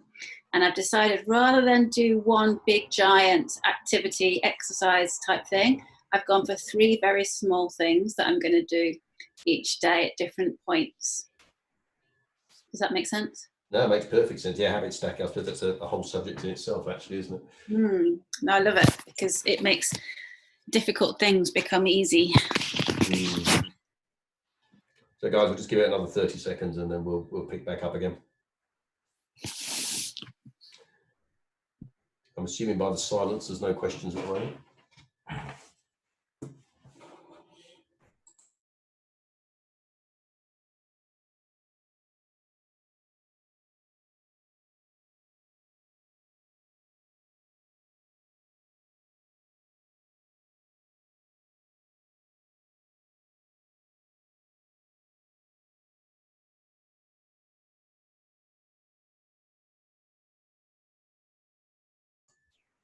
Right, so if everybody's ready, let us go on to the next tab, which is personal goal. Now, what you will see, actually, if you look at the tabs along the bottom of the along the bottom of the workbook, you'll see that actually there's 4 tabs there. There's the personal goal, the must achieve business goal 2, and business goal 3. All of them follow the same format. So let me just talk this through to you now. Now, what you should see is that the goal has been auto-populated in the what is the goal field at the top of the sheet. What I'd like you to do now is just to go through and fill in the other boxes. So the first being, how will you measure that goal? How will you know that you've succeeded, or what monitor your progress against it? Secondly, why do you want to achieve this? Why is that important? To think about why it's important to you as a personal thing as much as a business thing as well. So actually, if it is to bring more revenue into your business, so your business makes more profit, and because you make more profit, you'll therefore be able to take the kids on that trip to Disney. Try and get that feeling into why you want to achieve this, because if we can link the business goal to something that actually has a real meaning to you in your personal life, it makes that whole goal a lot stronger to you and therefore a lot more achievable to you. Also, I have to confuse 2 again there as well, actually. So that's why do you want to achieve this, and then the next one is what will it mean to you, and that's when you want to do about the trip to Disney and filling in the emotion behind it. And then you'll see we've got the 6 boxes after that. That's what's the reality today. One of the keys to success is actually facing the reality of where you are today. So think about what is stopping you from achieving that goal now. What is the situation? Or maybe there's something actually that is going very well, and actually you could harness it to your advantage to make sure you achieve that goal. So go through, write that reality into those 6 boxes, write the situation as it is now, and also think about how you're going to address that, and maybe put some notes into that. And then once you've got that, we can go down and we can start filling in the individual tasks that will allow you to achieve this particular goal. So with your personal goals, start writing down the things you have to achieve. So Kerry was talking about habit stacking and the small pieces of exercise. Actually, it's getting that habit. What are the 3 pieces of exercise? What time is Kerry going to do those pieces of exercise every day? And again, we get back in here to making sure that the descriptions are what we call SMART, which is the specific, so it describes exactly what you're going to do. It's measurable, so you know what your progress is towards it and whether you've achieved it. Of course, make sure that you're choosing activities that you can achieve, and that they're realistic. It's something that you can actually do. And of course, by nature of putting this into this plan here, we're going to make sure that each of those activities are time bound.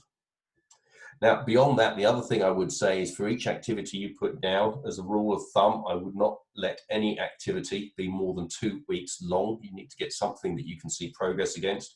So if you're having an activity that's longer than 2 weeks, my advice would be to break that down into smaller subtasks to make sure you achieve it. One, because it gives you some clarity on what that task is, and you know when you've achieved it. And you can measure your progress against it, and also, of course, it allows you to tick off your progress towards achieving that goal. So any task you put in here, I suggest don't make it longer than 2 weeks in duration towards that final goal. And when you're putting the task together, as a rule of thumb, make sure it describes what you will finish up with, not what you're going to do. So talk about actually, at the end of doing this activity, I will have a fully costed budget for the next 3 months, and I will have a budget for the remainder of the year as well, something like that. So you can actually look at it in a couple of months' time and go, yes, I have achieved that, and tick it off. So if I'll leave you to get on with it. If you can work your way through the next 4 tabs, that's the personal goal that we're looking at now, and then move on to the must achieve business goal 2, and business goal 3. We'll give you about, I guess, probably somewhere around 40 minutes or so to do that. If you have any questions along the way, please give us a shout. If you want to talk to either Kerry, Angela, or myself individually, we've all got our mobile phones on here as well, so feel free to pick the phones up, or phone us on the office numbers. We can pick those up remotely as well. So quite happy to have a chat. We can either do it on the Zoom call, or we can have a private conversation, depending what it is. So I don't want to lose the opportunity of offering you that support, because it's not a conversation you want to have in public. Cool. All right, guys, I'll leave you to it. As I say, any questions, contact us one way or another. We'll endeavour to help. We'll give you about 40 minutes to work your way through this. I'll leave the Zoom call open so you can interrupt at any point, any questions, and we shall leave you to it.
Love the goal, Sue. Love the goal. Have you thought about how you're going to break that down, or do you want to have a chat with one of us about it?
Hi, it's Sarah. Can I ask, please, where you've got your personal goal action descriptions and then you're putting a week in or a block of time in, how do you make it go yellow?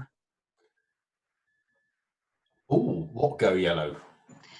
Oh, well, when I was looking at one You further can't. You down, it had a coloured yellow square in, so I assume we had to block off in colour what weeks. So the way that this will work is if you type anything in, it will pull it forward into the 90-day plan itself. Right. Whereas if you just put in a colour, it won't. So I think that whatever the colour is probably, that's Not meant to be there. so the way that I did it when I did this is as I typed in the whatever it was, the date or just now or something like that, and then I coloured it in, but the colour won't pull through to the plan, only the Right. words will. Okay, so we do need to fill out If the you box do you know then how to colour itself. a cell? Yeah, so in order to Yes, colour a cell, yes. if you want to colour a cell, if you sit on the cell and right click, you'll see a little tiny tab come up, and there's a like a bucket. It looks like a jug, a paint jug. Yep. If you there's a little down arrow that gives you lots of colours, but if you just want the colour that's there, you just press that little bucket. Right. Did Okay. that work? Lovely. Yeah, that's great. And also, in terms of getting extra columns, because mine doesn't go to the 26th of June. No, that's because of the date starting. So the one that we've downloaded, that Rupert's got on the screen, Let's go if on. you go to the top of your, if you go to the top of your, well, oh no, it's changed. So my must achieve starts on the 3rd of April. My personal goals Yes. start on the 3rd of April. My must achieve doesn't start to starts on the 16th of March. So if you just want to change the date in there, At the top. just put in the 3rd of April. Yes. So at the top in the grey. And if you change the first one, it changes all of them after it, doesn't it? Does it? Right. Okay. Yeah, Perfect. it should do. Yeah, and Yes, if you the one just just above change week that. one. Yeah. Yeah. Okay. Lovely. Thank you. Yeah, we're going to have to change them all. We've changed the must achieve and we've changed the 90-day template, but we didn't change those ones in there. So that's, we just put that in. Yeah, it should take everything else after that.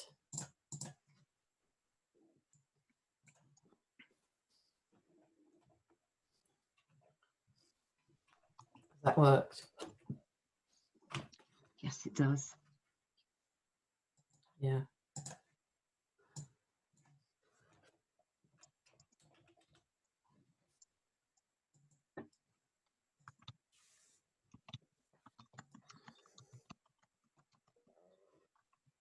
Thank you. Okay. Yeah, I went through and put colours in because that's the way I like to work, but then realised they didn't pull through when I did mine.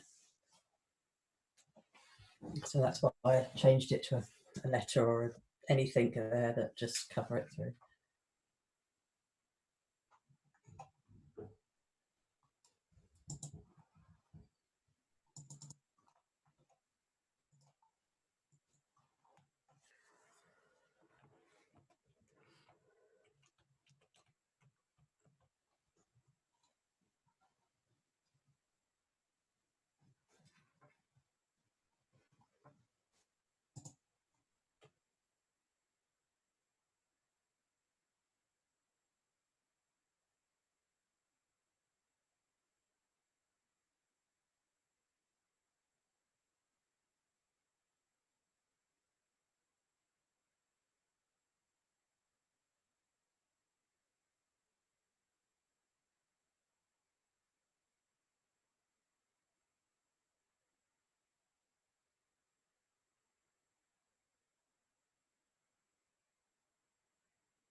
I've got a question on the business loan interruption scheme, if anyone's in a position to be able to help at all.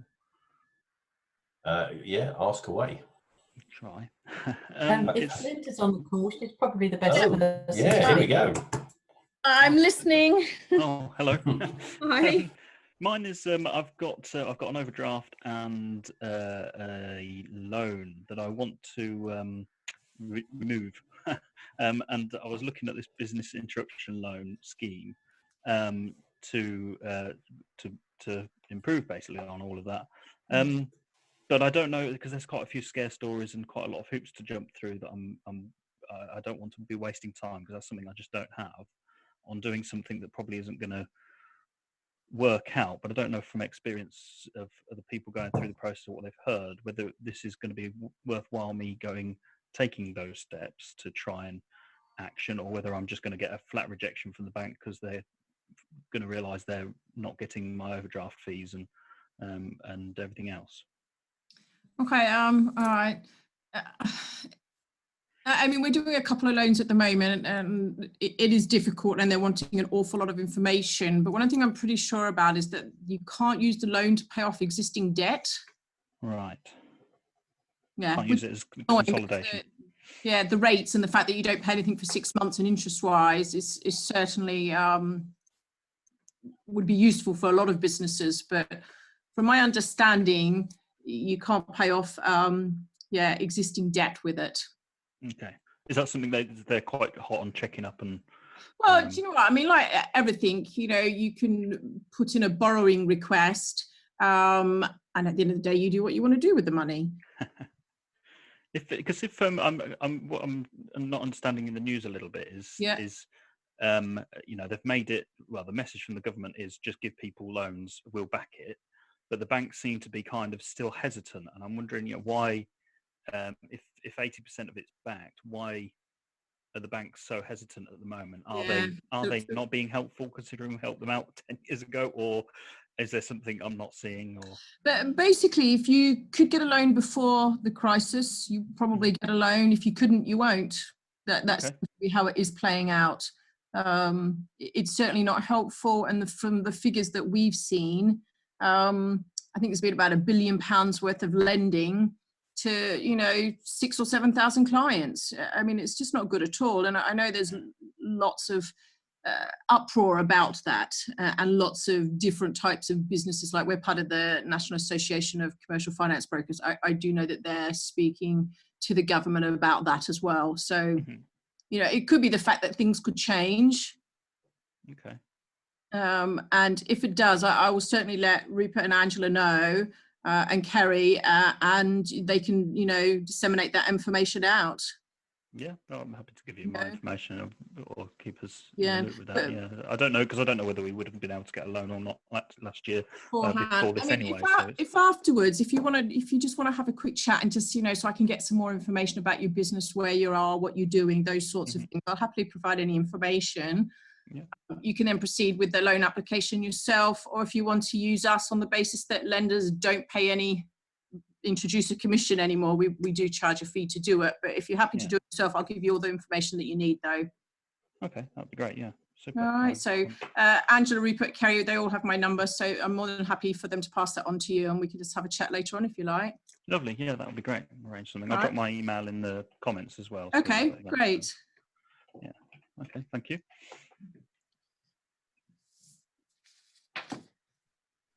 Thanks, Simon. I'm writing it down now.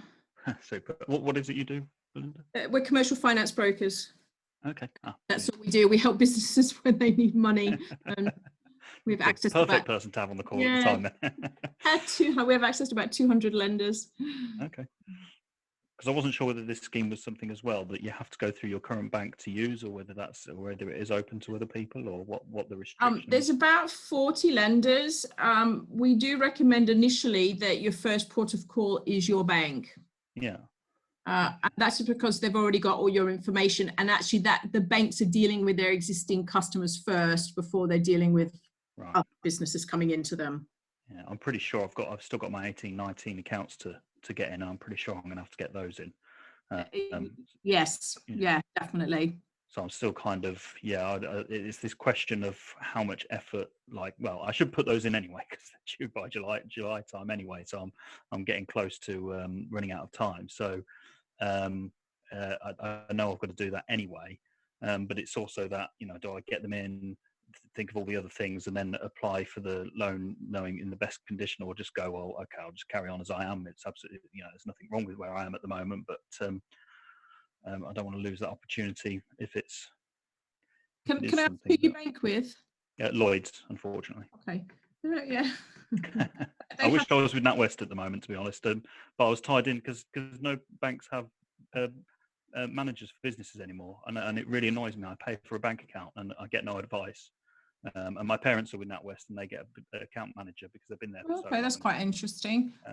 We do have contacts with Lloyd, so there's a couple of banks where we've been given specific contacts that we can contact anyway, so that's always helpful, because I'm hearing that people who are trying to call them themselves aren't having much luck getting through. Right, okay. Simon, I spoke to the corporate business manager at Lloyd's for Kettering yesterday afternoon. Okay. So if you want the contact, I'm happy to pass it on. Yeah. But what I'll do is I'll just go through our information as well, because we were sent, documents about what they're expecting, and perhaps if I just send you that, you can look through the list. It's a long list, by the way, and then you can work out yourself as to whether you want to produce all these things: management accounts, cash flow forecasts, what you've done so far, what you'll need the money for. Okay. Yeah, it's quite onerous, but it depends whether you need it or not. Yeah, just one thing, my 2 penneth in there. Somebody was saying that they would NatWest for their bank. Sorry? Sorry, was it Simon who said he was with NatWest for his bank?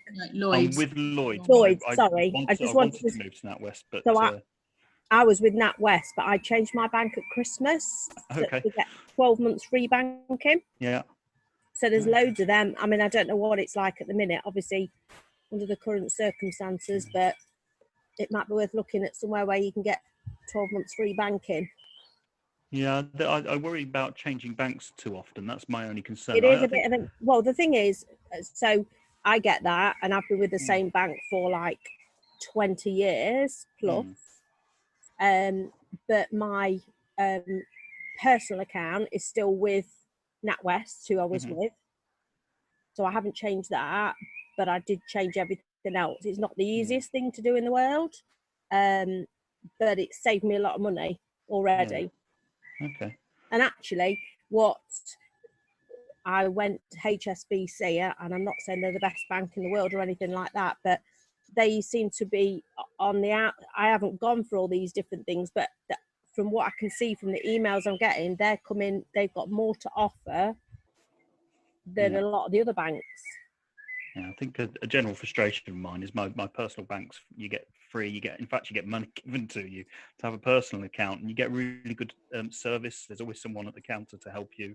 But as a business owner, I think Barclays in Kettering, they had a whole floor dedicated to business, and they took us up for meetings, and we were face to face, and everything was great. And then the moment we got the account, said, "Oh no, we're only here for new business accounts."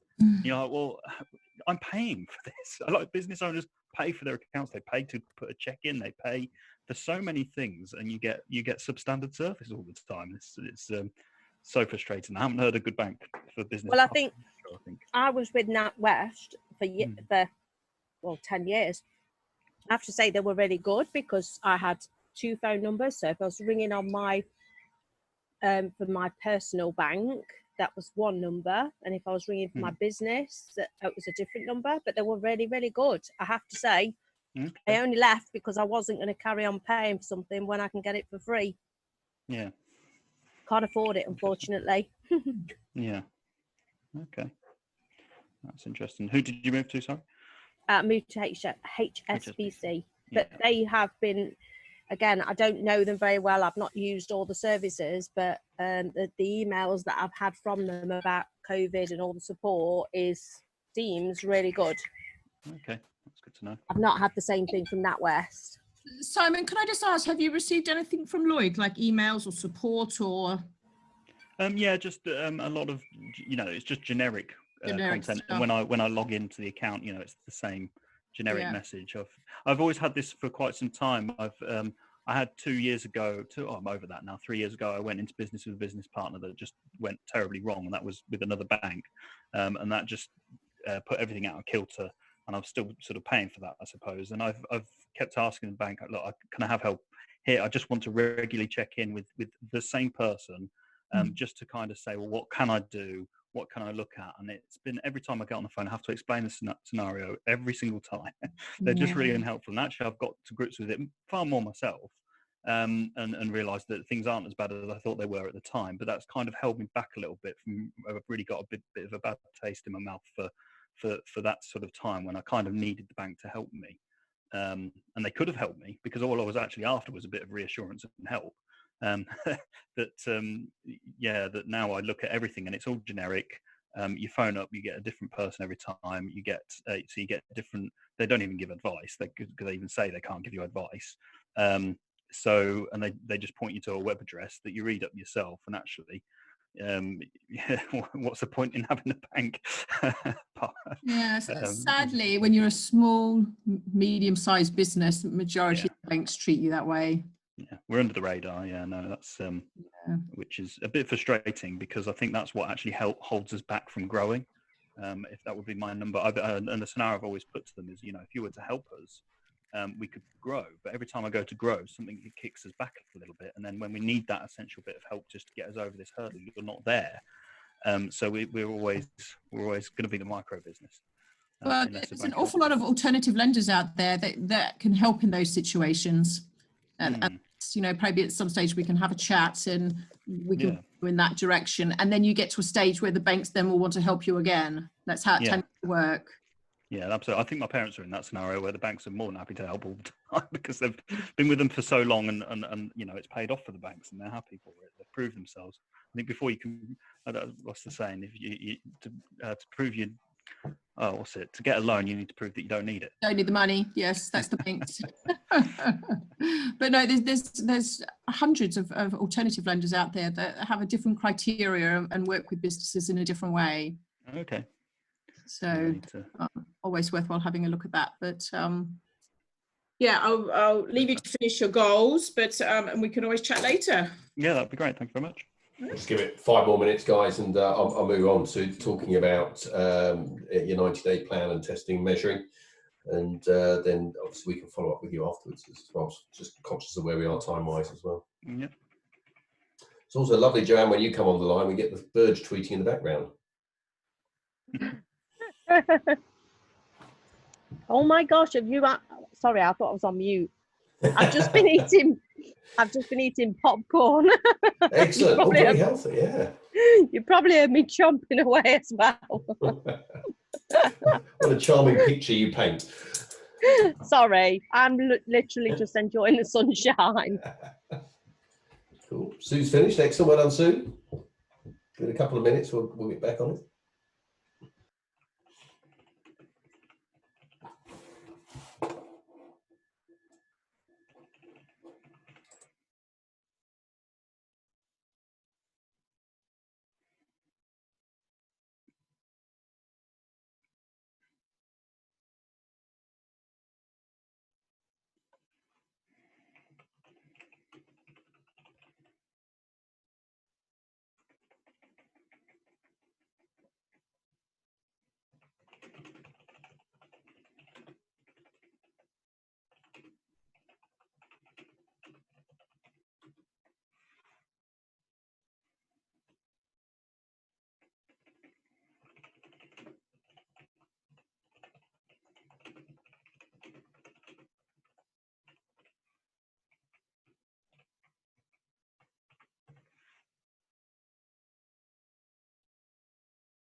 Right, guys, just give you 1 more minute. We can always you can always come back to this afterwards as well. So.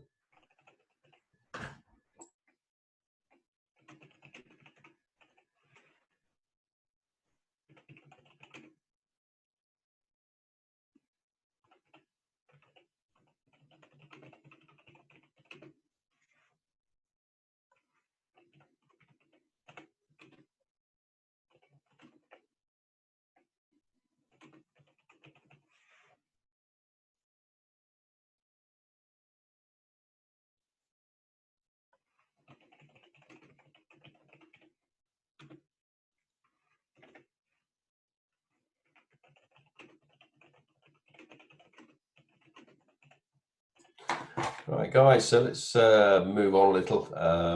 Obviously, come back to this, make sure you finish this off. So if you go along to this tab that says 90-day plan, magically, obviously not on mine because I've not filled it in, but you'll see that this has populated it, or should have populated it, with all your goals. So personal goals at the top, and then goes down to your must achieve goals. Actually make that a little smaller because we don't need this in such big font on here. And then business goals 2 and 3. And then it'll also have populated the activities that you've, the activities and the dates that you've marked up. So actually instantly, you've now got your entire 90-day plan all in one sheet.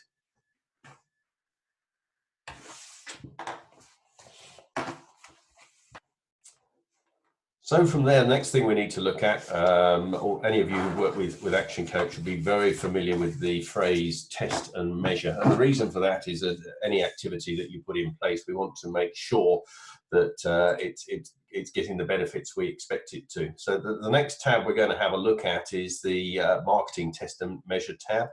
So as you go through this, if you've got a goal that says you want to increase the number of leads coming into your business, or you want to increase, maybe you be more specific and says you want to increase your Facebook presence or something like that, what we want you to do here, and what I want to do is set this up as homework, but we're not going to do this on the call now, but actually go through each of these, type in the name of the strategy over here where it says type strategy here.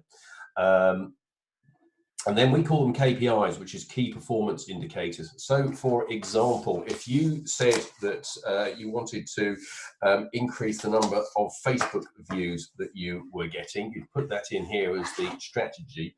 And then maybe the key performance indicators you'd have to see how that strategy was performing would be maybe the number of likes that you got to that post, or the number of comments, or the number of inquiries that you got as a result of that post. So you have some measurement of how this is performing, and then once you know how many leads are coming into the business, or say how many leads that's then generating down here in row 11, you can then understand actually how much you had to invest in that strategy and how much that then converted into revenue into your business. So you've got a very key indicator there of how much each strategy is costing you, what sort of performance it's giving you. And you can then look at a cost per client as well, and it's pretty important very important in any business to know how much you expect to spend for each client that you're going to get. So maybe an alternative might be for networking. If you go to a lot of networking events, maybe you need to think about performance indicators such as the number of new people you meet at each networking event, the resultant number of one-to-ones you're getting from that event, and then the number of clients, or the number of those people that are actually becoming clients to your business, or leading to introductions to people who become clients to your business. So think a little bit about where you want your business to be, and what those performance indicators might be. So if we just take 5 minutes, if each of you can just do maybe one of your marketing strategies, just fill in the sheet for that. We'll do that for 5 minutes just to get used to understanding it. I'll let you do the rest of the sheet afterwards. You can do that when you're later on this evening. If you have any questions, though, let's just run it through and see if you get it working. And if you've got any questions, of course, let's do it now while you've got Angela, Kerry, and myself to answer any questions you've got. So if we just give it 5 minutes from now, and then we'll move on. Oh, and if you come up with any good KPIs that you'd like to share with the group, please type them into the chat box. Let's cross-pollinate, get some ideas from each other as to what good performance indicators might look like. Got a question for you, Rupert. Are you able to run through one for us? Well, I'm just a bit lost on the insert KPI 1, 2, and 3. Is that like a numeric value, or? It depends what it is. So if we did, so maybe let's do that Facebook one, shall we?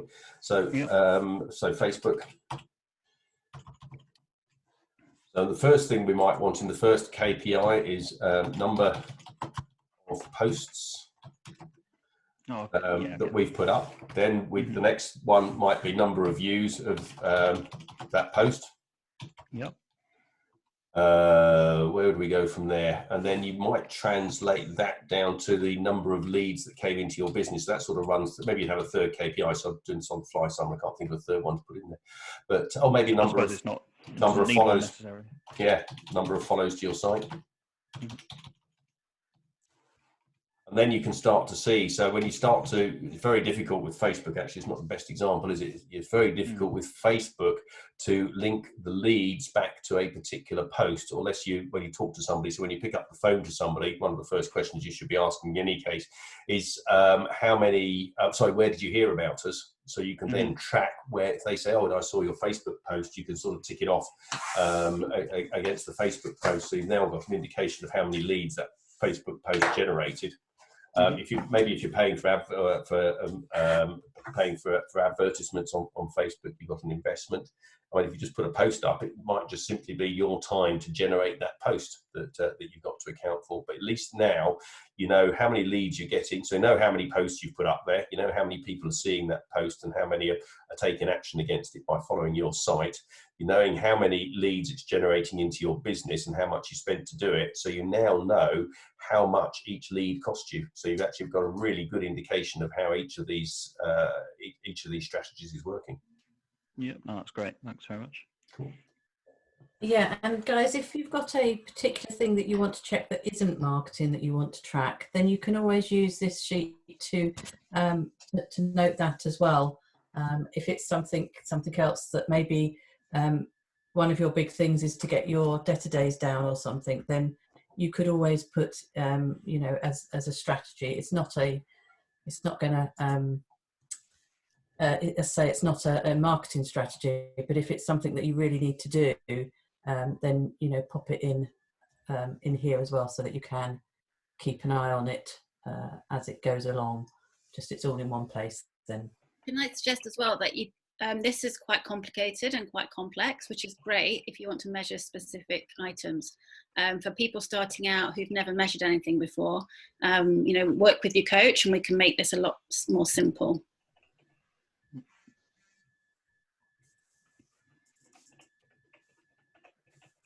Cool. All right. Give you another 2 minutes on this, guys, and then now we've worked that one through, actually, then I'll move on to the next tab. The one thing this does do is makes you think about different strategies and different ways that you can market, and then actually how am I going to work out whether or not that was a success. So even if you're not going to write that down here, just the thought of, okay, I'm going to use Facebook, how am I going to work out whether that's going to work for me? And then, you know, yes, I'm going to use LinkedIn, how am I going to work out whether that's working? So it's just the thought process as well, which is very useful here, even if you're not, as Kerry said, ready to actually get it written down into a plan.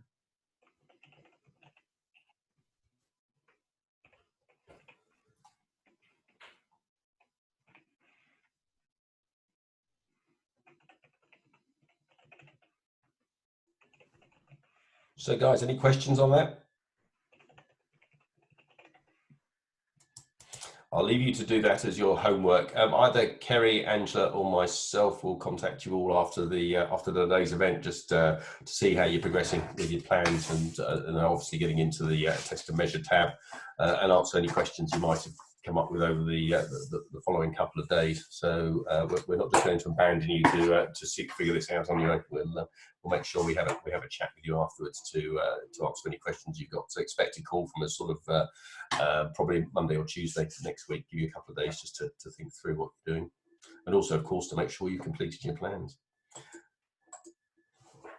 So guys, let's have a look at the default diary. So this is really a great planning tool. It gets you to think about what you're doing on a day-to-day basis, and the whole point of the default diary is there's an awful lot of repetitive activity that has to take place in any day.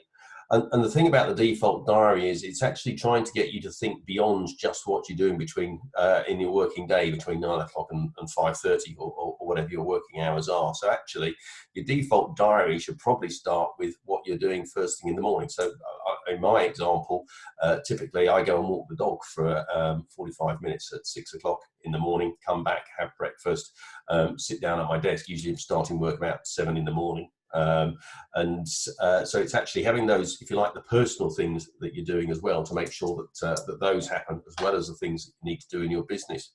Now, when you work this through, as you go through the sheet, you'll see down at the bottom, we've got some pre-populated tasks down here.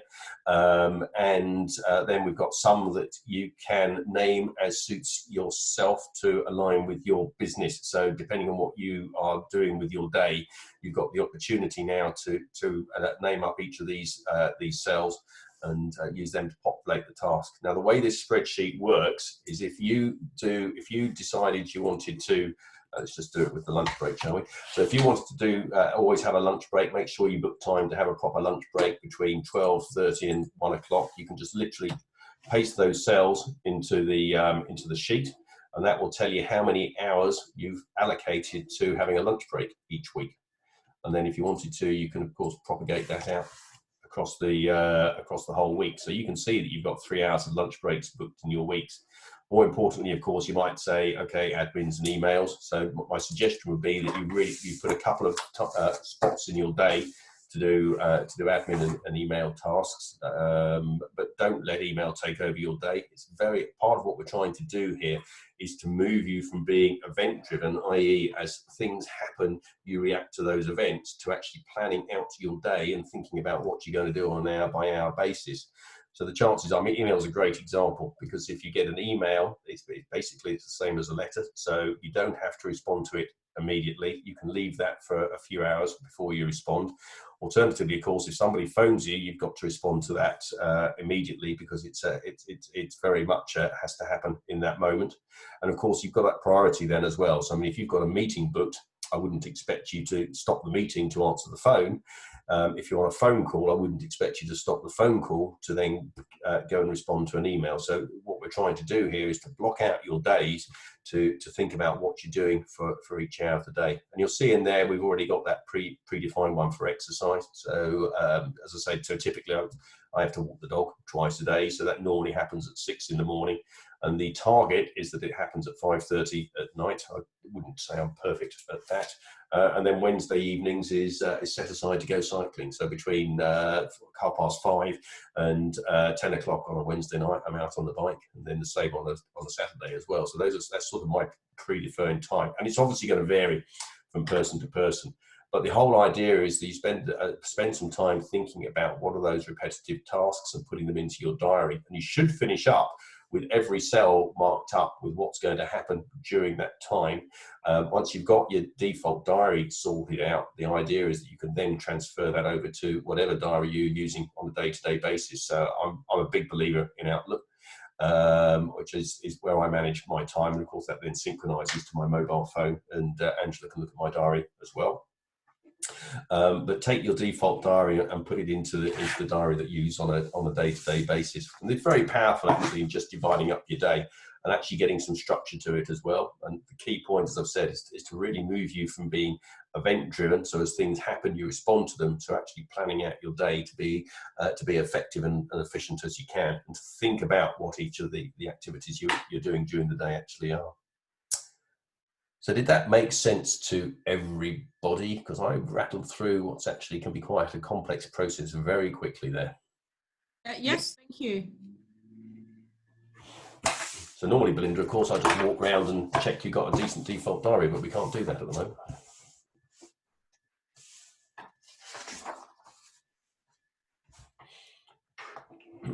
Now, the next thing I want to just talk about for a moment is disciplines. So actually read this quote at the top from Napoleon Hill. So self-discipline begins with the mastery of your thoughts. If you don't control what you think, you can't control what you do. Simply, self-discipline enables you to think first and act afterwards.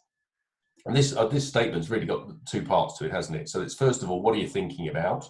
And second part is what actions are you taking? So by thinking about it, it's things that if you're bogged down in negative thoughts, just take some time every night as a discipline. Get that discipline in place. So every night, just write down a list of what has gone well in your day.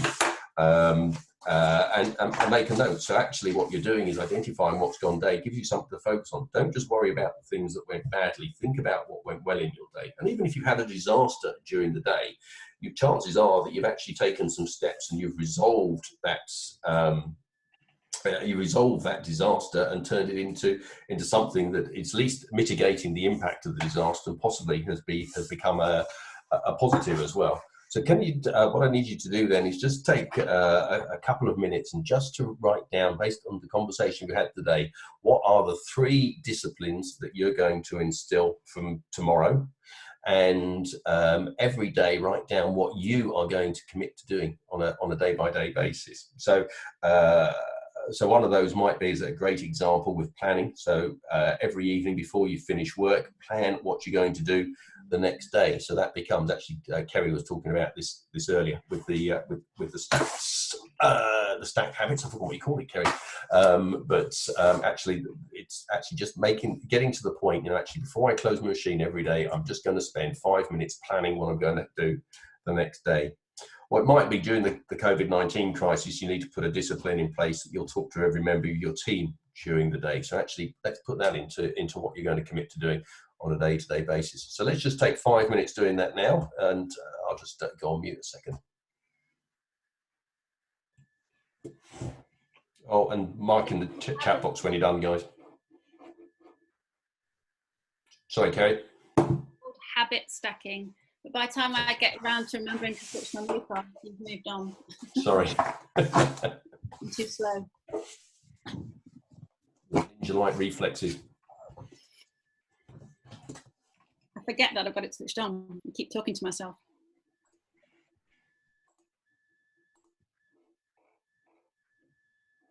So actually, for the action coaches on the call, we did just as sort of background. We did a session on mindset this morning. We spent the better part of 35-45 minutes just going through that, looking at the positives in your life and not focusing on the negatives. But I think that's another session. I don't think we'll try and cover that now.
Hi guys, so just to wrap things up, let me just talk to you briefly. So the next tab is the letter to self. This is a real action coach thing. It's basically writing a letter to yourself describing how what the world looks like in the future, so that you're effectively, what you're doing here is setting your RAS, taking your vision of what the future is going to look like. So you're describing that you've had a great quarter, you got 20 new clients, you're sorting out the systems inside your business, and business is booming, and you've just booked a holiday to Disneyland.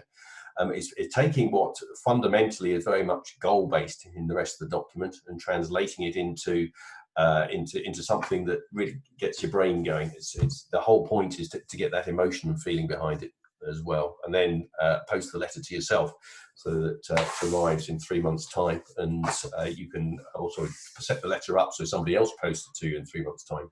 So you've got that reminder of what you were meant to achieve, and you can start to tick those off. As you can tell, and I apologise, I'm not a great fan of this part of the process. And then finally, I won't go into this in any detail. This is the focus sheet that us as coaches we use when we're coaching clients. So typically this plan, you'll see that if you look at your own version, that it's auto-populated the 90-day goals for you here. And then what happens on a week-by-week basis is we put in the weekly goals for each of the clients. So we'll go through on a weekly basis and set the goals that they must achieve that week.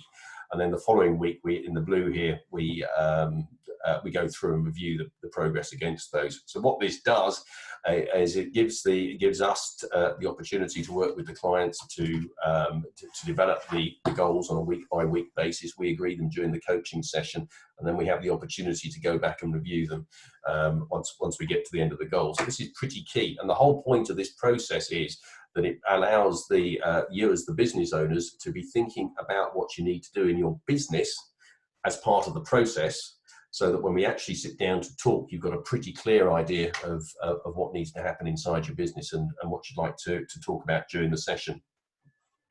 And then down at the bottom, I won't go into the detail here, but we also get some questions about actually just how you feel progress is going towards your business goals. Obviously what's gone well, but also what's the biggest challenges you're having in your business at any point. And then obviously most important to us as coaches is to know what you'd like your coach to help you with the following week. And then you'll also see down here that we're measuring with some key indicators about just your general personal key performance indicators as well. So one of those, of course, being the number of hours that you've worked this week. It's so many businesses we talk to, the business owners working 60 or 80 hours a week, which obviously isn't sustainable over the longer term. So we work with the business owners to make sure that they're getting the right balance between work and life, but also, of course, that they're investing in their own education, so they are getting better on a day-to-day basis. Anyway, let's move on from there. For any of you that are interested, in fact, let me just flick screens a second. Just to wrap up for the day. I hope it's been a useful day to you today. For any businesses, either your businesses or businesses that other businesses that you know of, all the action coaches are putting together a gifting free coaching sessions to any business owner that needs it during the crisis at the moment. So if you or anyone that you know is stuck and would like some help with their business to help them survive the crisis, please contact either Kerry, Angela or myself, and we'll be happy to have a session with you, talk you through and hopefully break that deadlock and help you to move forward. And then, as I said, it's great that you've been with us today. Obviously, there's quite a bit of homework that we've left you with. One of us will contact you in the next 2 or 3 days 2 or 3 working days, that is. I don't want to phone you on Saturday and Sunday. We'll contact you in the next 2 or 3 days just to see how you're doing with your planning. And obviously, any questions that you have, we can answer then. Or, of course, don't hesitate to contact us if you have any questions as you're working through this in the next couple of days as well. We're more than happy to help. So I hope that's been a useful session to you. Hopefully you've either got or will have very shortly an excellent plan for what you need to do for the next 90 days. And hopefully it's given you some guidance on what to do coming through this COVID-19 crisis and to work your way through that. So guys, thanks for joining, and we'll talk to you all soon. Thank you very much. Yeah, thanks very much. That was really valuable. Thank you. Much appreciated. Thank you. Thank you. Thank you very much to everyone. That was brilliant. Thanks very much. Thank you for joining us. Yes, bye-bye. Bye-bye, Kerry. Frantically waving. How do I get out of this? You're here forever. At the bottom. You There is can't. no escape. Run around in action spiral. Heartbreak Hotel. I've been trying for 2 hours and I still haven't worked out. Thanks, Simon. I'm taking notes. Oh, there it is, bottom right. Thanks, everybody. Much appreciated. Speak Cheers, soon. guys. Bye. Bye. Thanks very much. Right, I'm heading off as well. So thanks very much. I'll speak to you soon. I assume Angela and Rupert. Yeah, thanks, Simon. And thanks for your help with the spreadsheet as well. Oh, it's a pleasure. I'll probably delete that off the server now just so it's off there, but because I assume everyone's got it that needs it. But yeah, no worries. We'll work out what went wrong. Thank you. Okay, thanks very much. Bye. Bye.